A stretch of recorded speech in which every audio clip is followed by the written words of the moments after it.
being Ken Dorsey or Rex Grossman. And inside, this place is vibrating. Ben Hill Griffin Stadium, a.k.a. the Swamp. And time now to welcome back the third member of our commentary team. Let's go down to the field and Jill Arrington. But thanks, Vern. Things have changed at Florida since the old ball coach left for the NFL. The competitive Steve Spurrier in his serious golf game was not known for burning the midnight oil, and he's a complete contrast from the new head coach, Ron Zook. Coach Zook often visits that weight room, but it's not just to watch. He gets involved. He's been so busy on the road recruiting 71 high schools, he doesn't even know his street address here in Gainesville. And he's certainly not one to waste a minute of time. He has a hard work ethic. And attention to detail and organization is unbelievable. And I think this Gator Nation seems to have been believing in his work. Vern, back to you. All right, Jill. Ron Zook, who served as an assistant here from 1991 to 1995 under Steve Spurrier. And he certainly got some enthusiastic following after the first game last Saturday night. A 63-17 win, or 51-3 win over University of Alabama, Birmingham. This was a week ago. Ron Zook, a very emotional moment. He is pointing at that moment to his father, Pete, 75 years of age in retirement in Lake Worth, Florida, and battling cancer. Pete and his mom, Dorothy, unable to make the trip this week, but glued, I am sure, to the television set in Lake Worth. Rex Grossman, one of the captains for this game. Robert Cromartie as well. Rex Grossman thought about leaving after Spurrier made clear his intention to go to Washington. And acknowledgement for some friend in the stands. And here come the Gators.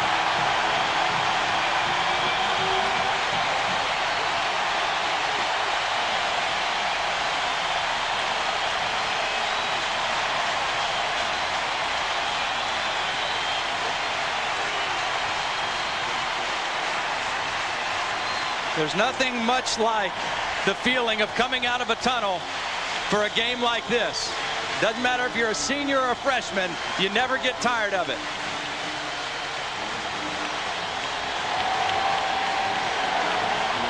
A wonderful home record over the past 12 years for the Gators of Florida. They've lost only 5 times here.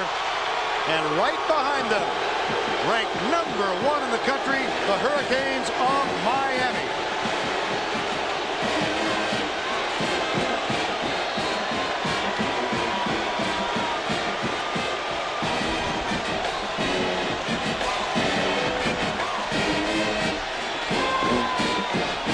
Good scene. Not bad.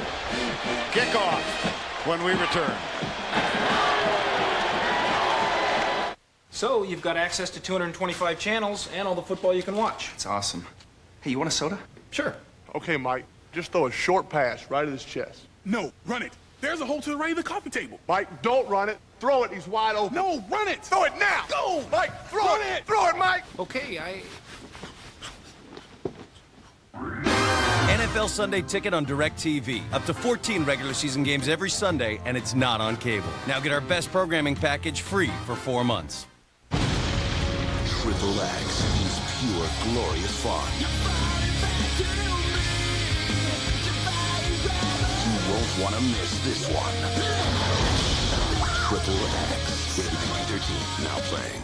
Men think about women every 5.3 seconds. Men think about soap? Probably never, because they're all the same, except this one.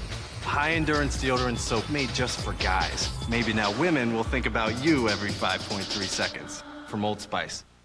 My father was a sports broadcaster, so I spent many Saturdays thinking about what an experience it might be having an opportunity one day to maybe run out a tunnel. I was 19 years old and I had that opportunity. There were 100,000 people in the stands. And as we came through that tunnel, it started to pack up in front of me, and pretty soon it got kind of congested. You couldn't really understand why things weren't just sprinting out onto the field. It's our head coach, Pepper Rogers, doing somersaults right in the middle of the grass. He liked to say that's when he knew his team was ready. Ready, hut!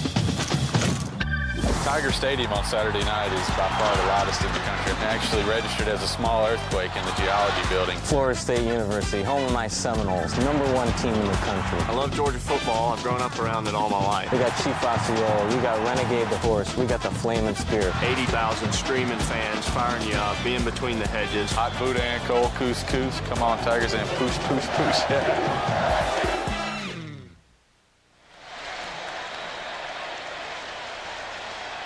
Welcome back to Gainesville. First meeting here since 1986. A muggy afternoon, but for the moment, no threat of thunderstorms. Mostly sunny, as a matter of fact. The winds out of the east at 14. Pretty good breeze blowing here. 65%, and the temperature of 85 degrees. Miami won the toss, elected to defer the option to the second half. Florida then elected to receive. So they will go on offense to open the game. And we will see right away, I think, the main challenge or key of this game, how Florida's offensive line can handle the front seven of the Miami defense. Well, the all-time series, this is the 51st time they have played, dead even. Miami has faced Florida more than any other opponent. And look at that, 131 players suited up for this game who come from high schools in the state of Florida. Some of them played with each other. Many of them played against each other. There's great familiarity between these two teams. Todd Severs had a wonderful night with kickoffs last week in the win over Florida A&M. And Severs getting set to kick into a bit of a crosswind. And the deep man for Miami, Taylor Jacobs, the great speedster, and Kewan Ratliff, #1. Early ball game special teams also a big key in a game like this. Both teams have explosive players that can make big plays in the kicking game. See how much effect this cross breeze will have. Here's Severs. We are underway. Not much, huh? Beauty. Touchback. And here comes Rex Grossman. Mentioned that he thought about leaving. Checked his options, where he thought he might go in the NFL if drafted after his sophomore season. His decision was he would be a late first, mid second. Then he met Ron Zook. And as you said, Todd, Ron Zook recruited him and Taylor Jacobs. And he is an advocate now. Yep. Has really bought into everything Coach Zook has put in. And you wonder, is this offense different? This is pretty crazy to start out. Quick screen out to the left, a one hopper, it's incomplete. How about that formation, though? They had 4 wideouts clustered top of the screen. Time now for the Alamo starting lineups. And let's check the offensive line. Max Starks replaces Mike Pearson at left tackle. DeGore is a freshman at center. Graham, Vernell Brown, a true freshman, a redshirt rather. Taylor Jacobs, Perez, and the tight end, Aaron Walker. Out of the shotgun on second down and 10. Grossman pressure, pulls up, and it is incomplete. And a flag is going. So we're going to have a roughing the passer on the first throwing attempt by Rex Grossman. One of the little changes with the Ed Zonbrecker offense is to move the quarterback some, to not make him set up in the same spot every single pass play. Second play of the game, they're going to move the quarterback, move the pocket, and put Grossman outside. Roughing the passer on the defense. 15-yard penalty from the line of scrimmage. First down. The only problem with that is when you move your quarterback out, it allows linebackers to take a flying shot at your quarterback. Now this time Miami gets called for the penalty, but a lot of times he's going to get hit just because he's outside of the pocket like that. Automatic first down out at the 35-yard line. Lone setback and 3 wideouts. That's Ben Troop who goes in motion, the extra tight end. Draw play, Ernest Graham. Quick opener at left tackle behind Max Starks and Troop, and he picks up 3. Now let's check this Miami defense and the excellence up front. And they will rotate 8 defensive linemen in. Green, Joseph Walters, and Green. DJ Williams, Jonathan Vilma, and Howard Clark. And this very young secondary. It's Roll, Taylor, Sykes, and Marshall who got the start. Again, the challenge is for this offensive line to block the front 7 of Miami. Second down and 7. Play fake. Little pass out to Graham. And Ernest Graham picks up another Florida first down near the midfield line. Nice little play action fake. Fake it to Ernest Graham. Slip him out of the backfield. Watch Rex Grossman sell the fake, then they cross the backs, and nobody picks up Ernest Graham. You cross the backs against man-to-man defense. Nobody picked him up. And a nice little play for Florida. And again, you see the no huddle. You see the tempo. They're calling the plays at the line of scrimmage, making the Miami defense be simple and line up and show what they're doing. Those two losses last year were to Auburn and Tennessee. The Tennessee loss here. Here's the handoff to Graham. Tries to reverse directions and picks up 2.5 yards, but he does cross into Miami country. Cornelius Green and Jamal Green with the tackle. One of the real challenges, if Miami is allowed to defend the run with only 6 guys around the line of scrimmage and they can play with 2 deep safeties, then Florida will have trouble. Florida has to make Miami come out of their basic defense and put an extra guy to stop the run. On second down, the quick screen, 2 tight ends out there to block for Carlos Perez, and Perez out of bounds at the 40-yard line.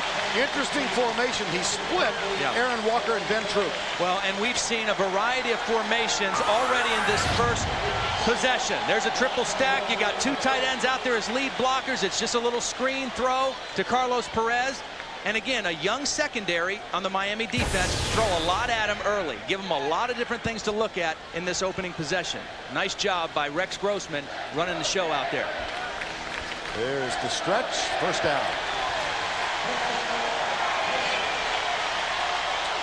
Ron Zook, 48 years of age, hometown Loudonville, Ohio. 24th year as a coach, first year as a head coach. Came here after 6 years in the National Football League. Most recently as a defensive coordinator with the New Orleans Saints. First down and 10, Florida. Miami is not a big blitz team. They like to just line up and play with their 4 guys. Now already they're dropping a safety down in, right in here. An extra guy kind of creeping in there. And here they come. The handoff to Carthen. Slips a tackle, gets to the outside, and then Jamal Green completes the effort initiated by DJ Williams. And Ran Carthen, interesting that last loss here in December a year ago to Tennessee. Ran Carthen thought he would play because Ernest Graham was injured, but he didn't see much action. Rand's dad, of course, Maurice, the offensive coordinator with the Detroit Lions. 2nd and 8, early going. Grossman has time. Comes right. Good defensive job by Antel Roll on Taylor Jacobs. Yeah, he read the curl the whole way, and he was right in between Rex Grossman and his intended receiver, Taylor Jacobs. We talked about the new coordinator. Here he is right here in the middle. Ed Zonbrecker came from Marshall. Very prolific offense there the last 2 years with Byron Leftwich. Also coached Chad Pennington at Marshall, 52 years of age. Native Tennessean. It's 3rd down and 8. First 3rd down situation they've been in.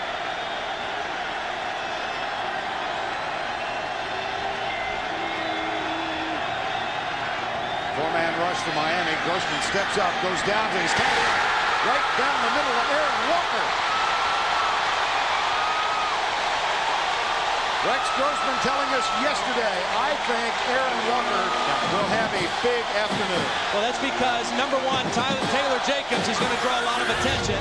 And Miami, here's Walker right here. He releases out, and then they just let him go. You see the linebacker split, and Grossman, after he stepped up and bought time, found his tight end in the middle. Miami wants to play 2 deep safeties and a lot of man-to-man coverage. That time, they turn the tight end loose. And again, the quick count, and Ernest Graham with a handoff.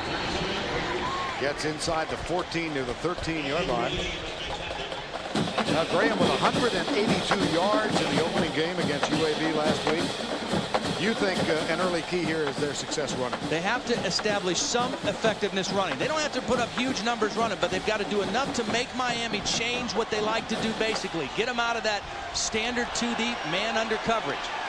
3 wides to the left side. Walker is tight right. Here's the snap out of the shotgun. Grossman steps up, hit, flag. I think we're going to have a holding. This one may come back against Florida. We talked about this front of Miami, and you can't really even say front 4. You've got to say front 8. because they rotate at every position.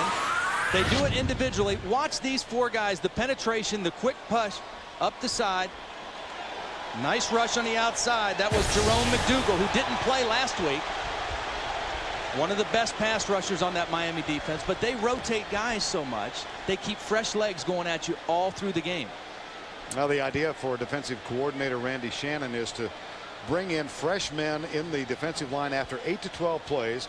And by the time the game is over, he wants all 8 of his players, all of whom he considers starters, to play between 35 and 38 downs.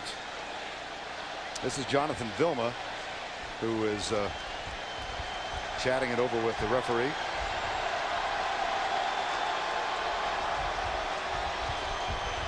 Here we go. There are 2 penalties on the play. Holding on the offense, that penalty is declined. Intentional grounding on the offense, that penalty is accepted. Loss of down at the spot of the pass, good down.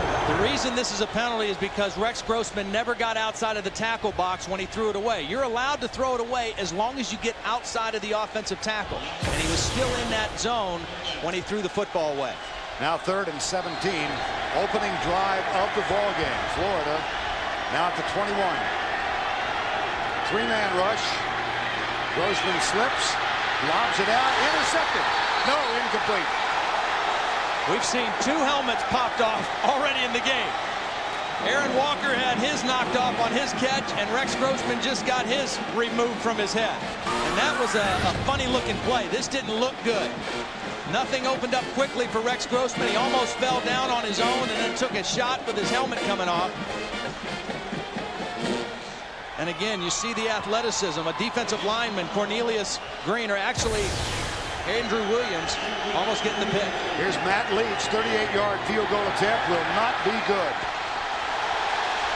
So they chewed 4.5 minutes off the clock, but they come up empty. Larry Coker applauding his team's effort once they got inside the 20. Yep. Matt Leach was the team's punter last year. Replaced Jeff Chandler, missed an extra point last week, misses a big field goal to start this one.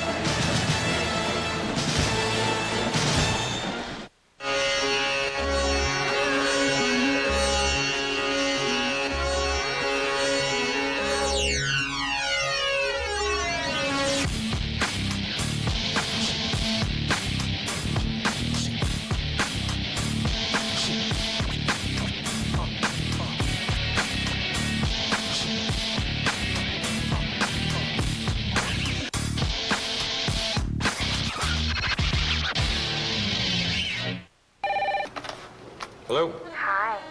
Hi. Let's play The Stranger. Okay. When someone gets home tonight, someone should be wearing a naughty French maid's outfit, a blonde wig, and holding a 6-pack of Bud Light. Me likey the stranger. Oh, you meant... For the great taste that won't fill you up and never let you down. Wow, hello, stranger. Make it a Bud Light.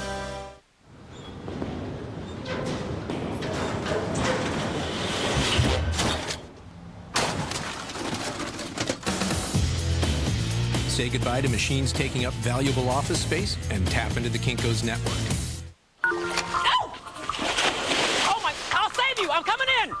Wow, that's cold, but I can save you in your collect calls. Dial down the center with 1-800-CALLATT. It's free for you and cheap for them. Save on every call. Use 1-800-CALL-ATT for collect calls. Boom, boom, boom, boom.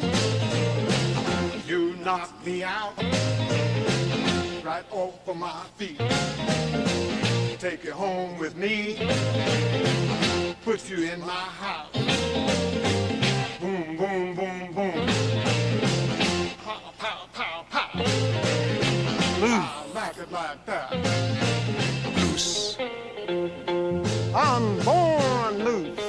For every generation. The Williams sisters in the U.S. Open final. Venus shoots for her 3rd straight title. But Serena, the #1 player in the world, is primed for the championship. Next on CBS. Okay.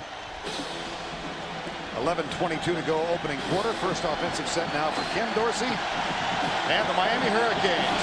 A brilliant season last year in which he finished 3rd in the Heisman voting. To Rex Grossman, Eric Crouch, the senior from California. So smart, like another coach on the field. Quick setup, little pressure, dropped it. Fumble. That is a fumble. And Dorsey is the first to pounce on it. That slipped right out of his hand. Exactly. And again, now I know these guys are used to practicing in Florida, but in a humid day like this, that football gets wet. Whether it's the center dripping on it, it was actually knocked out. I thought it slipped out, but it was knocked out.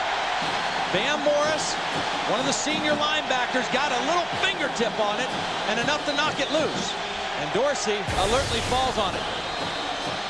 Bam Hardman, who comes around the right side, 2nd down and 16. And it was tipped by Hardman. There's Mike Nateel, number 59. And the handoff. Willis McGahee breaks a tackle and then is tripped up by Gus Scott. But they had him nailed for a loss at the 15. But you see the power of Willis McGahee. He is a powerful running back. Here's the offensive line for the Hurricanes, anchored by Brett Romberg. They lost 3 men to the NFL. The wideouts are Beard Johnson, the tight end, familiar name, Kellen Winslow, his first touchdown catch last week. 3rd down and 9. Keep an eye on Andre Johnson, the big receiver, is at the bottom of the formation. Dorsey looks his way, comes into the flat, and it is caught by the fullback, Quadrine Hill. Nice defense by Kewan Ratliff. They played zone, they forced Ken Dorsey to throw underneath, and then they came up and made the sure tackle. And a great 3 and out for the Florida defense, and they should get good field position here. Here's Ratliff back to return the punt. And it will be Freddie Capshaw, who did not play last week, did not punt in the opener. He's got a severely sprained ankle, the result of a scrimmage where he had a blocked punt prior to the season opener, but this is a fine punt. Yeah. And a fair catch taken by Ratliff. Freddie Capshaw, 44 yards on his opening kick of the game. 9:39 to go in the first.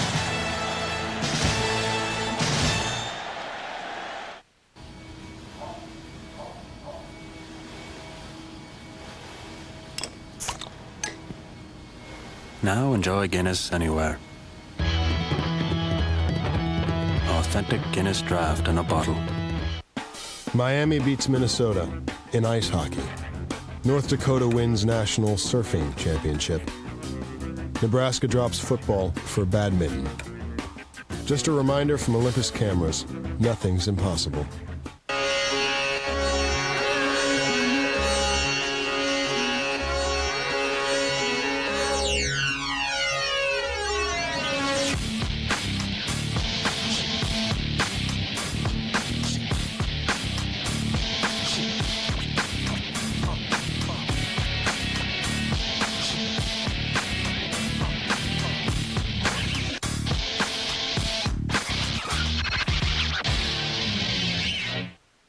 Inside that Game Boy, right next to the silicon chip, is something familiar, a battery. And while it may not be the biggest decision of your day, consider this. When monitoring a patient after open-heart surgery, the brand of battery hospitals trust most is Duracell. So whether it's monitoring a beating heart or beating the aliens on the 8th level, it just has to work. Duracell, trusted everywhere. The survivors are headed for Thailand. And if you think you know how this game is played, think again. It's an all-new Survivor. Premiere CBS Thursday, September 19th. Hey, Brigham Young at the Swamp. Zip, zip. Coming up tomorrow, the NFL on CBS. Opening week of the season. Regional action for you. The Jets at Buffalo. And it will all begin with Jim and Boomer, Dion and Dan. The NFL Today tomorrow on CBS. Here's Grossman out of the gun. And Graham. Boy, if this is an early indication, it augurs well for Florida. This is an excellent run by Ernest Graham. Vision is such a key characteristic of an outstanding running back. Watch Ernest Graham right here see that it's not open where he was going and then cut back this way, all on his own. He did that with his eyes. He hesitated for a second, made the quick cut, and turned it into a nice run. That's a gain of 13 for the 5'9", 215-pounder. On first down, draw play. Graham again, comes right. Huge hole. Big game. This one's for 11. Yeah, and this is good for the Florida offensive line. Again, the challenge for them, make Miami defend the run honestly. That will help them protect Rex Grossman. If they only want to put 6 in the box, then by golly, you got to run at him and make them stop it. And 2 plays in a row, Ernest Graham has gashed the Miami defense. Now Willie Green makes his first appearance on the field, and Rand Carthen is there as well. They split on either side of Rex Grossman in the shotgun. Mike DeGore, the redshirt freshman, snaps it back. Little shovel pass inside to Carthen, but Jonathan Vilma had done his homework. Yes. I mean, he was blocked. I mean, there was a man right there blocking him, and Jonathan Vilma said, no, you're not going to get me out of this play. I mean, he just made an outstanding read, quickly read it, got off the block, and made the tackle. A real student of the game, loves knowing what everybody's doing, takes great pride in his preparation, gets really upset with himself when he makes a mistake on the practice field. Of course, the rest of his defensive teammates like to let him have it when he does as well. Stepped in for Dan Morgan a year ago and had a terrific year, culminating in the Rose Bowl championship. Here's the snap on second down. Pressure from the outside from McDougal. Grossman tipped. Knocked down by Matt Walters, number 91. Yeah, Jamal Green got pressure, and that's who put the hit on Grossman, and Matt Walters able to get his hands up. Again, you see this front 4 right in here. This is where it starts. Now, Grossman does a nice job of stepping up in the pocket, but Max Starks just not able to stay with Jamal Green quite long enough to allow Grossman to make the good throw downfield. 3rd down and 8 from the 40. Scoreless first quarter.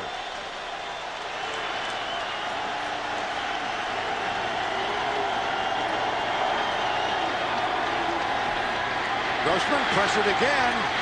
Incomplete and almost picked off. Carlos Perez, the intended receiver, couldn't hang on. Jerome McDougal with the pressure and the hit on Rex Grossman. And already we've seen Rex Grossman hit 3 or 4 times.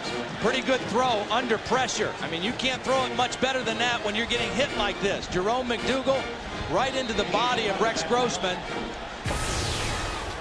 Here's Jason Hunter, had a tough debut last week. He shanked a couple. This one is a good one. Probably should have shanked this one. Yep. At least pooch it. Yeah. Jason Hunter sails it out of the end zone. It'll come out for the 20.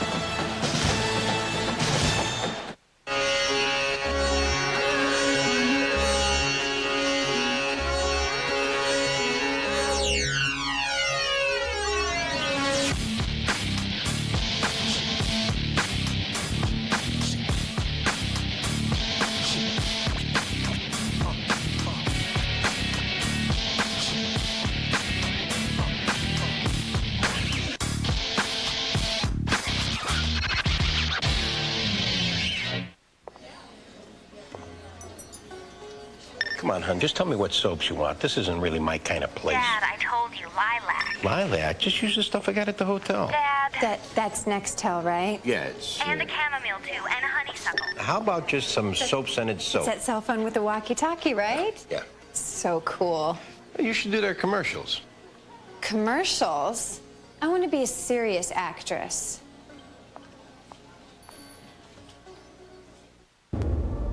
It's primal. The way men feel when they first face HD TV. Experience it at Sears, the only national retailer with all the best brands, including Samsung. High definition is impossible to show on your TV, so head to Sears this Saturday. Watch the big game and score 0% financing on Samsung HD TVs. HD TV. See it Saturday. Sears. Where else? Boomer Esiason, Dan Marino, Deion Sanders. It's a new generation. The NFL Today, Sunday at noon.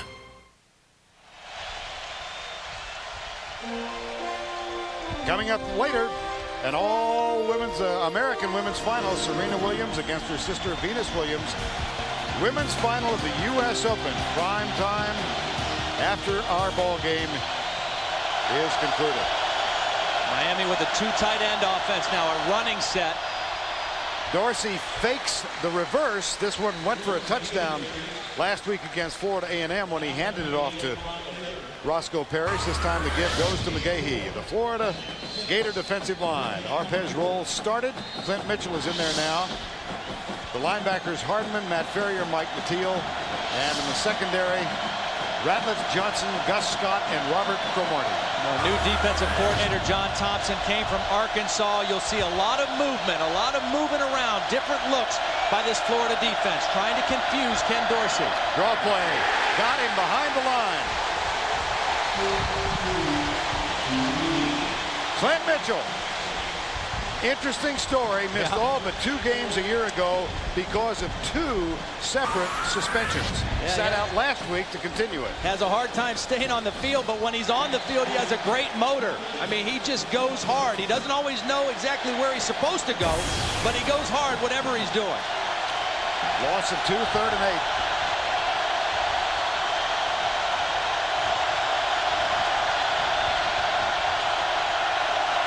Three down linemen. They'll rush 5. Scott coming on the blitz.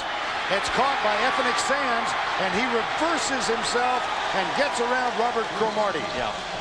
Nice job protecting Ken Dorsey, and a nice job by Ethnic Sands feeling Robert Cromartie on his inside and planting after the catch and wheeling back outside. Watch the end of this route now. He's going to feel Cromartie get inside, and as soon as he feels that, he plants and peels it back to the Miami sideline and adds about 10 more yards. First down for Ken Dorsey and the Hurricanes. Play fake. Dorsey right side. Got a man open. Kellen Winslow Jr. Boy, is this guy going to be good. I mean, he's young. He's still learning. He's still growing into a tight end body. But he's an excellent receiver. May have the softest hands of any of the receivers on the Miami team.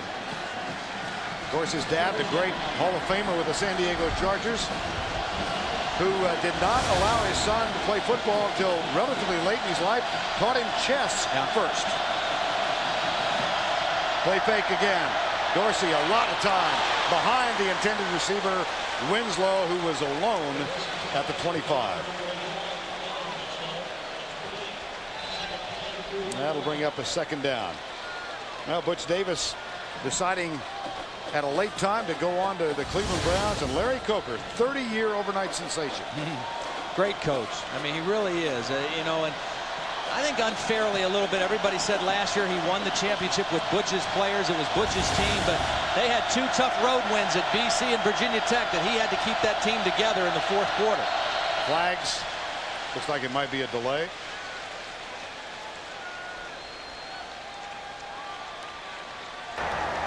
Prior to the snap, false start, offense, 5-yard penalty, remains 2nd down.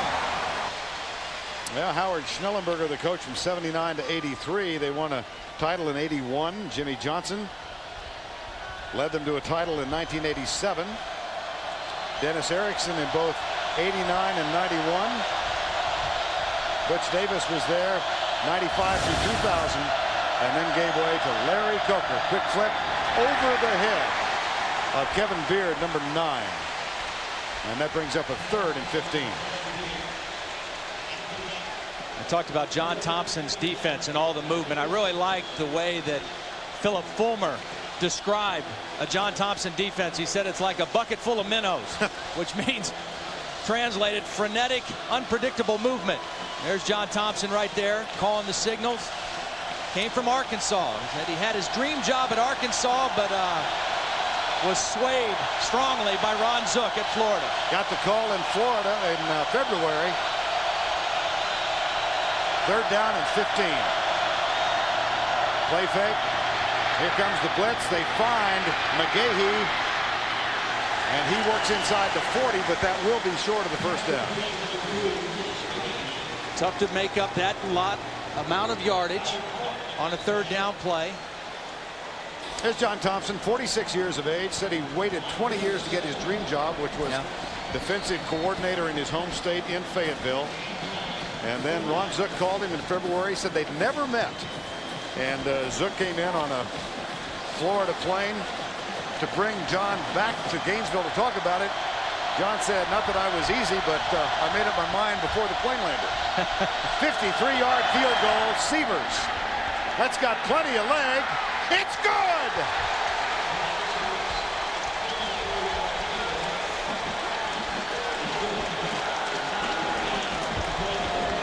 One of the advantage I think Miami has in this game is in their kicking game. Sievers, an experienced guy, nails this one through with no doubt. And that was a fine hole by Freddie Kempshaw. Absolutely.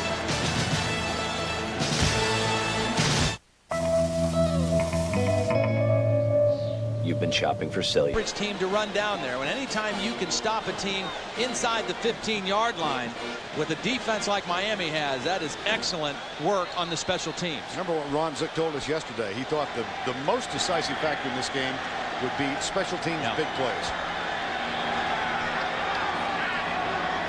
On 1st and 10, Grossman, draw play. Graham got a little room. There's a stiff arm. Out of bounds at the 18, a gain of 7.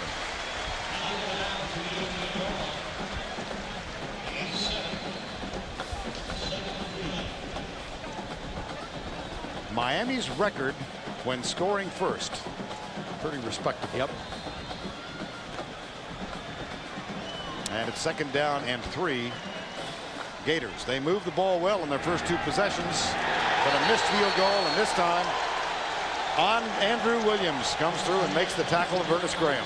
Well, a nice little stunt this time by the Miami defense. They've been playing pretty straight up. This time the tackle went outside, the end came underneath, and he was unblocked. That was Andrew Williams with nobody picking him up. They confused the left side of the Florida offensive line on that play. And here's where the Florida offensive line, at least in the early going, has had problems. 3rd and long. Yep. And when you're in definite pass situations, that's when Florida has been having trouble blocking this front 4 of Miami. They're better off when they keep them guessing whether it's run or pass. 3rd and 6. Low snap. Grossman gathers it in. Comes right side. Has a man. Got it. What a catch. Ben Troop, the tight end, number 84. Well, what a throw, because DJ Williams had excellent coverage on Ben Troop. I mean, there wasn't much room to put this in. Here's Troop. Watch him run the corner route against excellent coverage. And Grossman, you just can't throw it any better than he did right there. Big 3rd down conversion for the Gators. That's a gain of 17, a 1st down at the 32-yard line. O.J. Small goes wide to the left side. See, Florida bringing 2 tight ends in. This is a run set for them. Miami still with their 2 deep safeties. Troop steps back. Jacob steps up, and Troop goes in motion. Play fake. Grossman, pressure. A lot of pressure. And it is caught. No, out of bounds. Aaron Walker, but he came down near the Florida bench. Well, Sean Taylor, the free safety, made a beeline for the football, and I think his collision with Aaron Walker caused Walker not to be able to bring this in before he got out of bounds. I mean, Rex Grossman's running for his life, and Sean Taylor gets a little bit of the body and the hand on the football, and then Walker just not able to snag it before it went out of bounds. Well, the crowd reacting to the replay looked like his foot might have come down in bounds. Only need 1 in college. 2nd down and 10, handoff. And that's Ernest Graham again out to the 38-yard line. The crowd got a little angry when they saw that replay. Well, take another look at it. Grossman unloading it to the sideline. Walker goes up. He's bobbling it right there. Looks like he had it. With that left foot in, looks like he had it. Nonetheless, 3rd down and short now for the Gators. The need is 4. Here's Grossman. Gets his protection, but it's a little behind Aaron Walker. It'll be 4th down. That's one Rex wishes he had back, because he had a nice thing set up there. Walker crossing the field. He had an opening, would have easily had the 1st down if they were able to make that connection. And for the day, Grossman now 5 of 11 for 63 yards. Had that string of 9 consecutive games a year ago with 300 or more. This is where I think Florida has to be sound in their punt protection. This is a good one from Jason Hunter. Ethnic Sands gathers it at the 13. Breaks a tackle, and a flag comes down at the 27 as Sands goes down. We talk so much about special teams. Miami, I think, has always been pretty good on special teams, and when they went into the Big East, Virginia Tech so good on special teams, it raised the bar. Block in the back. On the return, penalty is 10 yards from the spot of the foul. First down. Steve Spurrier, when he was at Florida, for all his proficiency on offense, didn't put as much emphasis on special teams maybe as some other head coaches do. Ron Zook, a former special teams coach, it's a very important part of the game and the full preparation from his standpoint. Ron Zook was here as the defensive coordinator in 1991. He was demoted by Steve Spurrier to the special teams position. And Jeremy Foley, the athletic director, says his demeanor, the way he handled the demotion, had a lot to do with why he is the head coach here now. Ultimately was promoted back to the spot. Timeout, Miami. 3 minutes and 14 seconds remaining first quarter. Jeremy Foley, who first talked with Bob Stoops and Mike Shanahan before contacting Ron Zook. Here's McGahee. Oh, once he gets into the secondary, it's frightening if you're the defender. He's got great speed. Well, Andre Johnson is the track star on the Miami team, the fastest on the team. But not too far behind him is McGahee. McGahee is bigger, too, at 225 pounds. He has great speed, and he was one shoestring tackle away from taking that one down the field. McGahee filling the spot that Clinton Portis had a year ago, now in Denver. And Frank Gore had a great season, but went out with an ACL in the spring. Here's Dorsey going to the right. Bam Hardman covering Roscoe Parrish. That's a mismatch. You know, yesterday, John Thompson told us, I think that we can trick Ken Dorsey some with our coverages. And I kind of sat back in my chair. I didn't say anything, but I'm thinking, this guy is tough to trick. He is the smartest guy out there. But they tricked him that time. They got him to call an audible. He thought he was going to get one coverage, and he didn't get what he wanted. John Thompson, very unorthodox in some of the things he does. That time, he won the chess match with Ken Dorsey. Second down and 10. Handoff, McGahee breaks the tackle, surges out across the 40 and is down at the 41. That's a gain of 13 and another Miami first down. Dennis Dodd is on the scene in Gainesville, bringing you his unique insight into the Miami-Florida battle and other key weekend games at CBSSportsline.com or on America Online. Enter keyword CBS Sportsline. Ran into Dennis coming up the elevator. He had a big suitcase with him. He was sleeping here in the stadium tonight or what? First and 10, handoff. And a gain of a couple to the 45. That was Quadrine Hill, number 23, out of Sunrise, Florida. You know, we talked about the losses on the offensive line that Miami suffered last year with their 2 tackles. Bryant McKinney, the 7th guy picked in the draft by the Vikings. Joaquin Gonzalez was a 7th-round pick of the Browns, made that roster. New guys up front on the outside, but Larry Coker thinks this team might be a better run-blocking offensive line. They're more physical than those 2 guys they had last year. As good as they were, these guys are a little bit better in the running game. Out of the eye on second down, McGahee, the deep back. Now they power the formation to the right side. It's Quadrine Hill, the fullback. Nice open field tackle at the 50-yard line by Kewan Ratliff. Quadrine Hill was not supposed to be the starting fullback. They had a guy named Kyle Cobia was going to be the starting fullback. He got hurt. Hill is more built like a tailback at 6'2", 210 pounds, but what he does give you is he's very good coming out of the backfield, as we saw right there, catching the football. A little undersized as a blocking fullback, but a pretty good runner and catcher as well. There's a test for the run blocking prowess of the Miami offensive line. It's 3rd and 2 at the 50. You better not forget about Andre Johnson at the bottom. Winston, the tight end. Here's McGahee. Looks like he's got it. At the 48-yard line. There's no better way to take a boisterous crowd out of a football game than by running the football successfully if you're a visiting team. And that's what Miami is doing right now. They're chewing up time. They're moving the football. They're moving the chains. And they've quieted this Florida crowd. His current drive now in its 7th play. Roscoe Parrish, number 1, goes wide right. Andre Johnson, bottom of the screen. And Ken Dorsey, 27-1 as a starter. With time, Andre Johnson climbs the ladder, grabs it.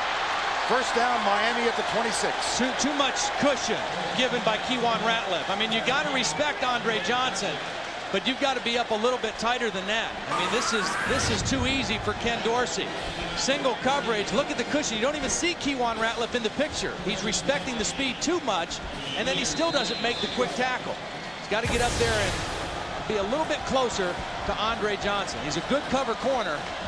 He's got to be a little bit tighter on that. Rob Chudzinski, the offensive coordinator, said he is as strong as Michael Irvin.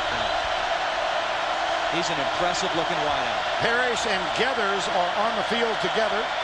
Here's Dorsey back with a lot of time, and double coverage on Kellen Winslow, and the pass is incomplete. Nice coverage by James Ferrier, the middle linebacker, running with Kellen Winslow. Nowhere for Ken Dorsey to go with the football. We've reached the end of 1 with our score 3-0. And we'll return to Ben Hill Griffin Stadium right after this message and a word from your local station. Part of the second quarter, 3-0 Miami lead, and they are threatening. With a second down now at the 26-yard line. Backs in the eye. Dorsey hands it off. McGahee straight up the middle. And he plunges near the 15, and that could be close for another first down. Vern Lundquist, Todd Blackledge, and Jill Arrington with you from a jam-packed Ben Hill Griffin Stadium. Todd's the taller of the two. What are your impressions of the first? Well, similar to when these teams last played in the Sugar Bowl, Miami is the more physical team right now. We've seen that on the defensive line. We're seeing it on the offensive line right now as they're running the football right at them. Very important series right now for the Florida defense to step up. 3rd and 1.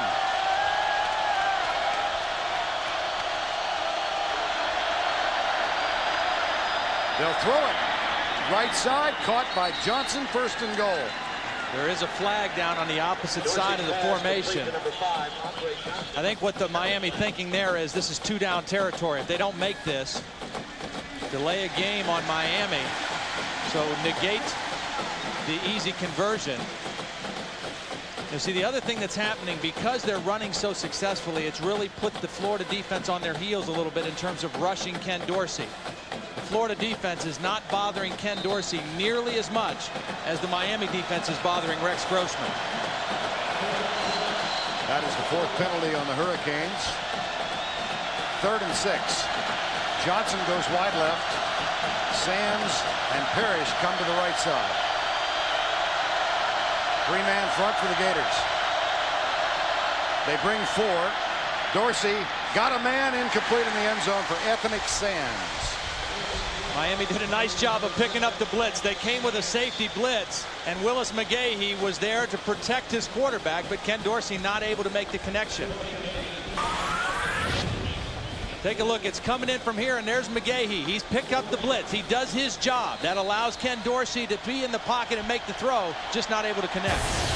Capshaw with the hold. Severs with the kick on the way. And he has nailed his 2nd. This one from 38 yards out doubles the Hurricane lead. They're up 6-0. First half, Miami up 6-0, getting ready to kick to either Kelvin Kite or Vernell Brown. And the sellout crowd looks on as the sun disappears behind Ben Hill Griffin Stadium. Here's Severs. Same high kick. Taken by Kelvin Kite, number 2. Slips a tackle, looks for help. That's Andre Johnson, who drags him down at the 27-yard line. How about that? One of the best wide receivers in college football, running down on kickoff coverage and making a heck of a play in the open field. You don't think special teams are important to Miami? One of your best players and one of the best players in the country getting it done on kickoff coverage. Andre Johnson heads to the Miami bench. First down and 10, Florida trailing by 6. Here's Grossman, quick setup, fires it.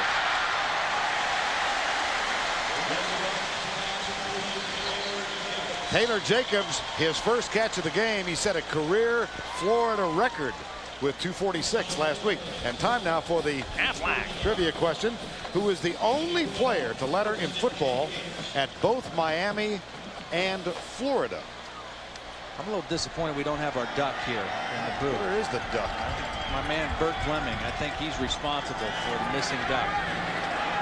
On first down, shovel pass. That one went nowhere. Yeah.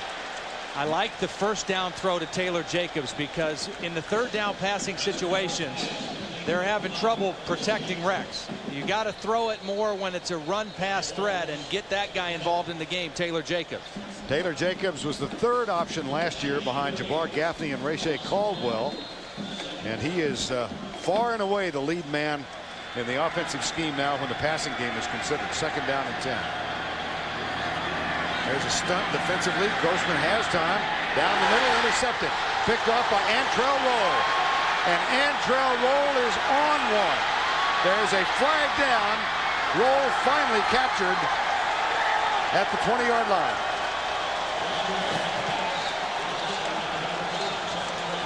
Well, so far, I think this young secondary of Miami has been up for the challenge. Roll is a sophomore from South Dade High School, and he has excellent coverage on O.J. Small. And he just steps right in front of Small and catches it with his hands. Rex Grossman acting like this one is coming back, and the Gators are still going to have the ball. I don't know what the penalty was. Now you see the pressure again from Jerome McDougal. Boy, Rex knew right away that thing was picked, too. He popped back off the ground as quick as he could. Pass interference on the defense. Ball will be placed at the spot of the fall. First down. What a break for the Florida Gators. And it certainly, I can't imagine it was Antrell Roll. No, I don't think it was on Roll. I mean, he was in good position, made a good play. It had to be away from that where the penalty occurred. And Ron Zook, boy, he knows they dodged one right there. That's Mark Stoops, the defensive secondary coach, younger brother of Bob Stoops, of course, the head coach at Oklahoma. I talked to him down there on Wednesday. He said, you know, 3 weeks ago, I was really worried about this secondary, but I feel pretty good about our guys right now. Now Miami has to use a timeout. CBS Sports coverage of the Home Depot SEC on CBS continues after this word from your local station. Back to play in Gainesville, 12:43 to go second quarter. During the timeout, we searched through our various replay systems and could not find anything that resembled pass interference. The only thing that we saw was Roll did grab the jersey briefly of O.J. Small, but not enough to be a pass interference call. First down and 10. Here's Grossman. Not on the mark. Had a chance again. Same thing. First down, throw the quick slant. Try to get your best receiver to break a sweat and get involved. And see, with the way Miami plays defense, they've got those two deep safeties, and in essence, they can double cover one receiver all the time. They can roll over the top on Taylor Jacobs. You see the safeties right here. He's ready to double cover on Taylor Jacobs on this play right now. Second down and 10. Bigori snaps it back. They hand it off to Graham. Slips as he makes his cut. Tackled at the 45-yard line. Stop was made by Andrew Williams, number 99. And this brings up a third down. Well, the numbers for Rex Grossman, 7 of 14, 75 yards. And off the mark just a couple of times. Off the mark and under pressure. You know, I mean, he hasn't been able to be in rhythm. And both of these quarterbacks, Rex Grossman and Ken Dorsey, are rhythm quarterbacks. They want to get that snap, set their feet, and throw the ball with no bodies around them, no hot breath blowing on them. Right now, Miami's getting to him a little bit. Stunts again. Here comes the pressure. Grossman is hit as he lets it go. And again, number 95, Jerome McDougal. I mean, and see, this takes a toll on a quarterback. I mean, even though Grossman keeps getting up, McDougal just right around Jonathan Colon, the youngster out of Miami. He's starting at right tackle. He's a sophomore out of Miami. And McDougal just kind of toyed with him on that one, ran right around him. Fourth down. Jason Hunter on the punt. High, fairly short. and gets a Florida bounce inside the 15-yard line. A 33-yard punt effective. 11:44 to go first half. 6-0 Miami. 11:44 to go first half. Miami up 6-0. Their 23-game undefeated string on the line. First visit here since 1986. First regular season meeting between these two teams since 1987. First down and 10. We have confirmed with the sideline that the biggest play of the game was a pass interference call on Antrell Roll, who made the interception. We'll bring that back in just a second. First down and 10. Backs in the eye. McGahee out to the 17-yard line. Antrell Roll intercepted Rex Grossman, returned to 32 yards, and here's the call. And I've watched this several times, and I don't see interference. Now, all you're going to see is a slight grab of the jersey right there, all right, with the left hand. They didn't call defensive holding. They called pass interference, and that, boy, that's a tough call by the Big East officiating crew against the Miami Hurricanes. That negated that man's interception and a first down for Miami at the Florida 20. Here's a slight play fake and pressure. Kevin Beard. Yep. First time that they're able to get pressure on Ken Dorsey, and it's Marcus Okendo Johnson. Again, neither one of these quarterbacks are nearly as effective when you get people around them, when you can bother them. And this is the first time Florida is able to get somebody right into the face of Ken Dorsey. Not able to set his feet, and the result was a bad throw. 3rd and 6 at the 17. Crowd comes alive.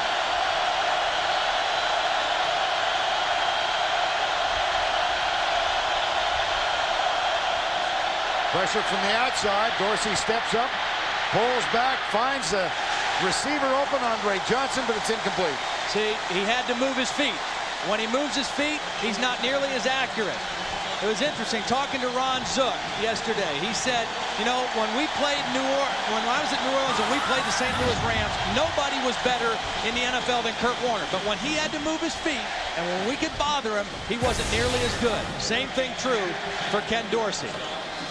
Here is Freddie Capshaw, the senior from Rock Springs, Wyoming. On to punt.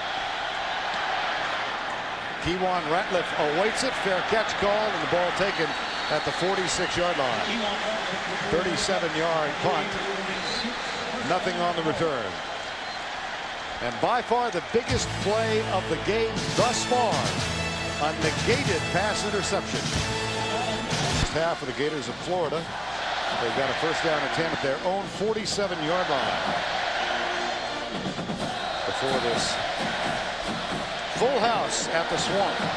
So named after these two teams last played here. Named by Steve Spurrier. First down and 10.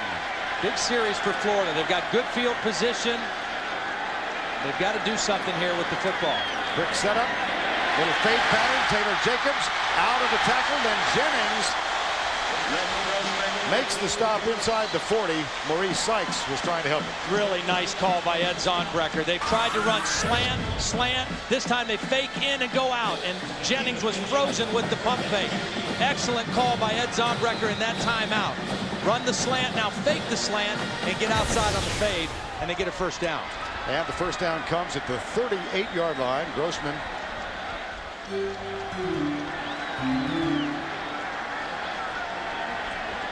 barks out the signals. Gain of 14 on the last play.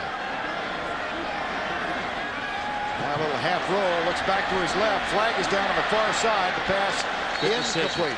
They tried to throw a throwback screen to Ernest Graham, and it was snuffed out by Miami, and he did a nice job of just throwing it away.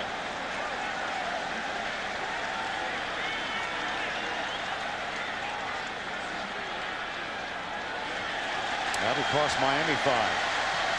What penalties have hurt Miami here in this first half? 6 penalties, 52 yards. And a couple of them at very critical times that have kept drives Offsides going. On the defense, 5-yard penalty, complete first down. And that expands the options now for Ed Zonbrecker, 1st and 5. Miami is not a tricky defense. They line up in press coverage with their corners right up in the face of the receivers every play with 2 safeties deep and they play all their coverages out of this one look, a press look. Sometimes they play man, sometimes they play zone, but they always start looking like this on the receiver. On 1st and 5, the handoff. Ran Carthon with a stiff arm, comes left to the 25. 1st and 10, Florida. Nice run by Carthon, and they actually used Ernest Graham as a little bit of a decoy on that play. Graham faked the other way. They crossed the backs, and Carthon slipped out the other side. Watch now, Graham's going to fake Carthon. They crossed the backs up, and ran Carthon with a nice stiff arm on DJ Williams. Gets the first down. 1st and 10 at the 25. Florida trails by 6.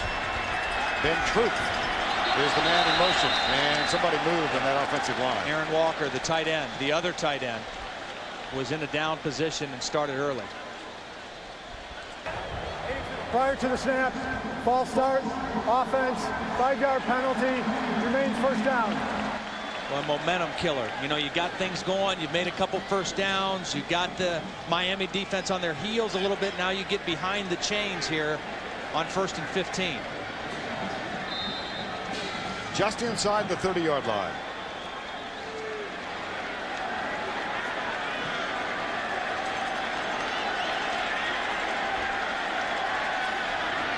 Grossman, same fade pattern, same result. And see, part of this problem is the guy over there who's playing, Kelly Jennings, has a big cast on his right hand. He's got a thumb injury that he's battled all through the summer. You see the cast. He can't jam a receiver the way the other cornerbacks can.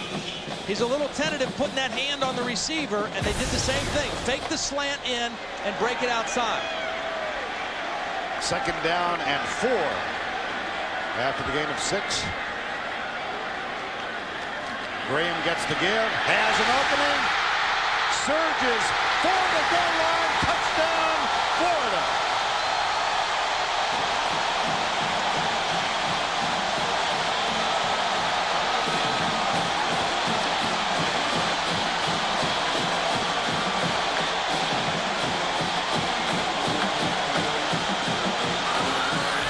Excellent blocking up front. It's a trap. Shannon Snell with the trap block, number 75. And Ernest Graham slips through the crack and into the end zone. What a run by Ernest Graham. Extra point is not called, and that provides Florida with a 1-point edge. They convert their best field position of the first half into their first touchdown. Gallop of Ernest Graham worth another look, Todd. Yeah, it starts with the block by the left guard Shannon Snell, and then what Maurice Sykes learns is you're not going to knock Ernest Graham down just by colliding him. You better wrap your arms around him. Ernest Graham, when they played in the Sugar Bowl 2 years ago, 15 carries, 136 yards and a touchdown, the main bright spot. And he told us when we visited with him on Friday, he's been waiting for this game, waiting for 2 years to get another shot at the Hurricanes. Now Florida will kick off for the first time, and Matt Petrovich, an old-fashioned straight-on kicker, who's also something to behold on kickoff coverage. He had 8 solo tackles a year ago, and here is his kick. This will be taken by Geathers, and Jason Geathers out to the 21-yard line. Guess who's down there? Matt Petrovich. He was a nose guard in high school. He's a little goofy, Vern.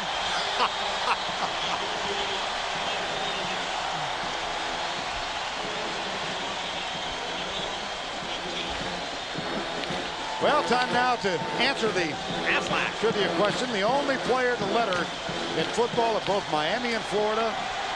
His name is Phil Kaplan. He played guard and linebacker at Florida in 42, Miami in 43, served in the armed forces, came back and completed his eligibility in 1946 at Miami. And listen, the crowd is back in it. The Swamp crowd is back in the game. And Phil Kaplan is among those in attendance, and he's with Jill Arrington. That's right, Vern. I found you the only man to letter for both schools. Are you torn here today? Which team are you rooting for? Actually, I'm rooting for Miami. That's because I live down there, and if I didn't, I never would be able to go back. What do you remember about the intensity of this rivalry? Oh, it's beautiful. That's what college football is all about. and be something like this, the series never should have been stopped. It should have been going on just all along, but it's good that it's back again. I'm very happy about it. Thank you, Mr. Kaplan. Hey, Vern, back to you. Thank you, Jill. Well, the series revived, but only for a couple of years, and it's revived because a 12th game has been added to the schedule this year and next, so they're playing Miami next year. He said he may not be able to go back to Miami if he didn't root for the Canes. He may not get out of the swamp if he keeps rooting for him today. 3rd and 1 at the 30, a 7-6 game. By the way, his record as the only man to letter for both teams will end, I'm sure, next year. Brock Berlin, who lettered here last year, transferred to Miami and is sitting out a redshirt season at quarterback this year. Here's Dorsey, deep down the middle, double coverage. Todd Johnson is back there. That's excellent coverage by Florida because Ken Dorsey had a lot of time and he couldn't go anywhere good with the football. John Thompson told us about Todd Johnson. I love this guy. He is always, always, always in the right spot. And here he is in the right spot, knocking the ball away from Andre Johnson. A headsy free safety for the Florida Gators. About 3 weeks ago, Todd Johnson suffered a concussion during practice, but back and healthy again. Look out! Blocked it! They blocked it off Capshaw. Todd Johnson with the block. Special teams.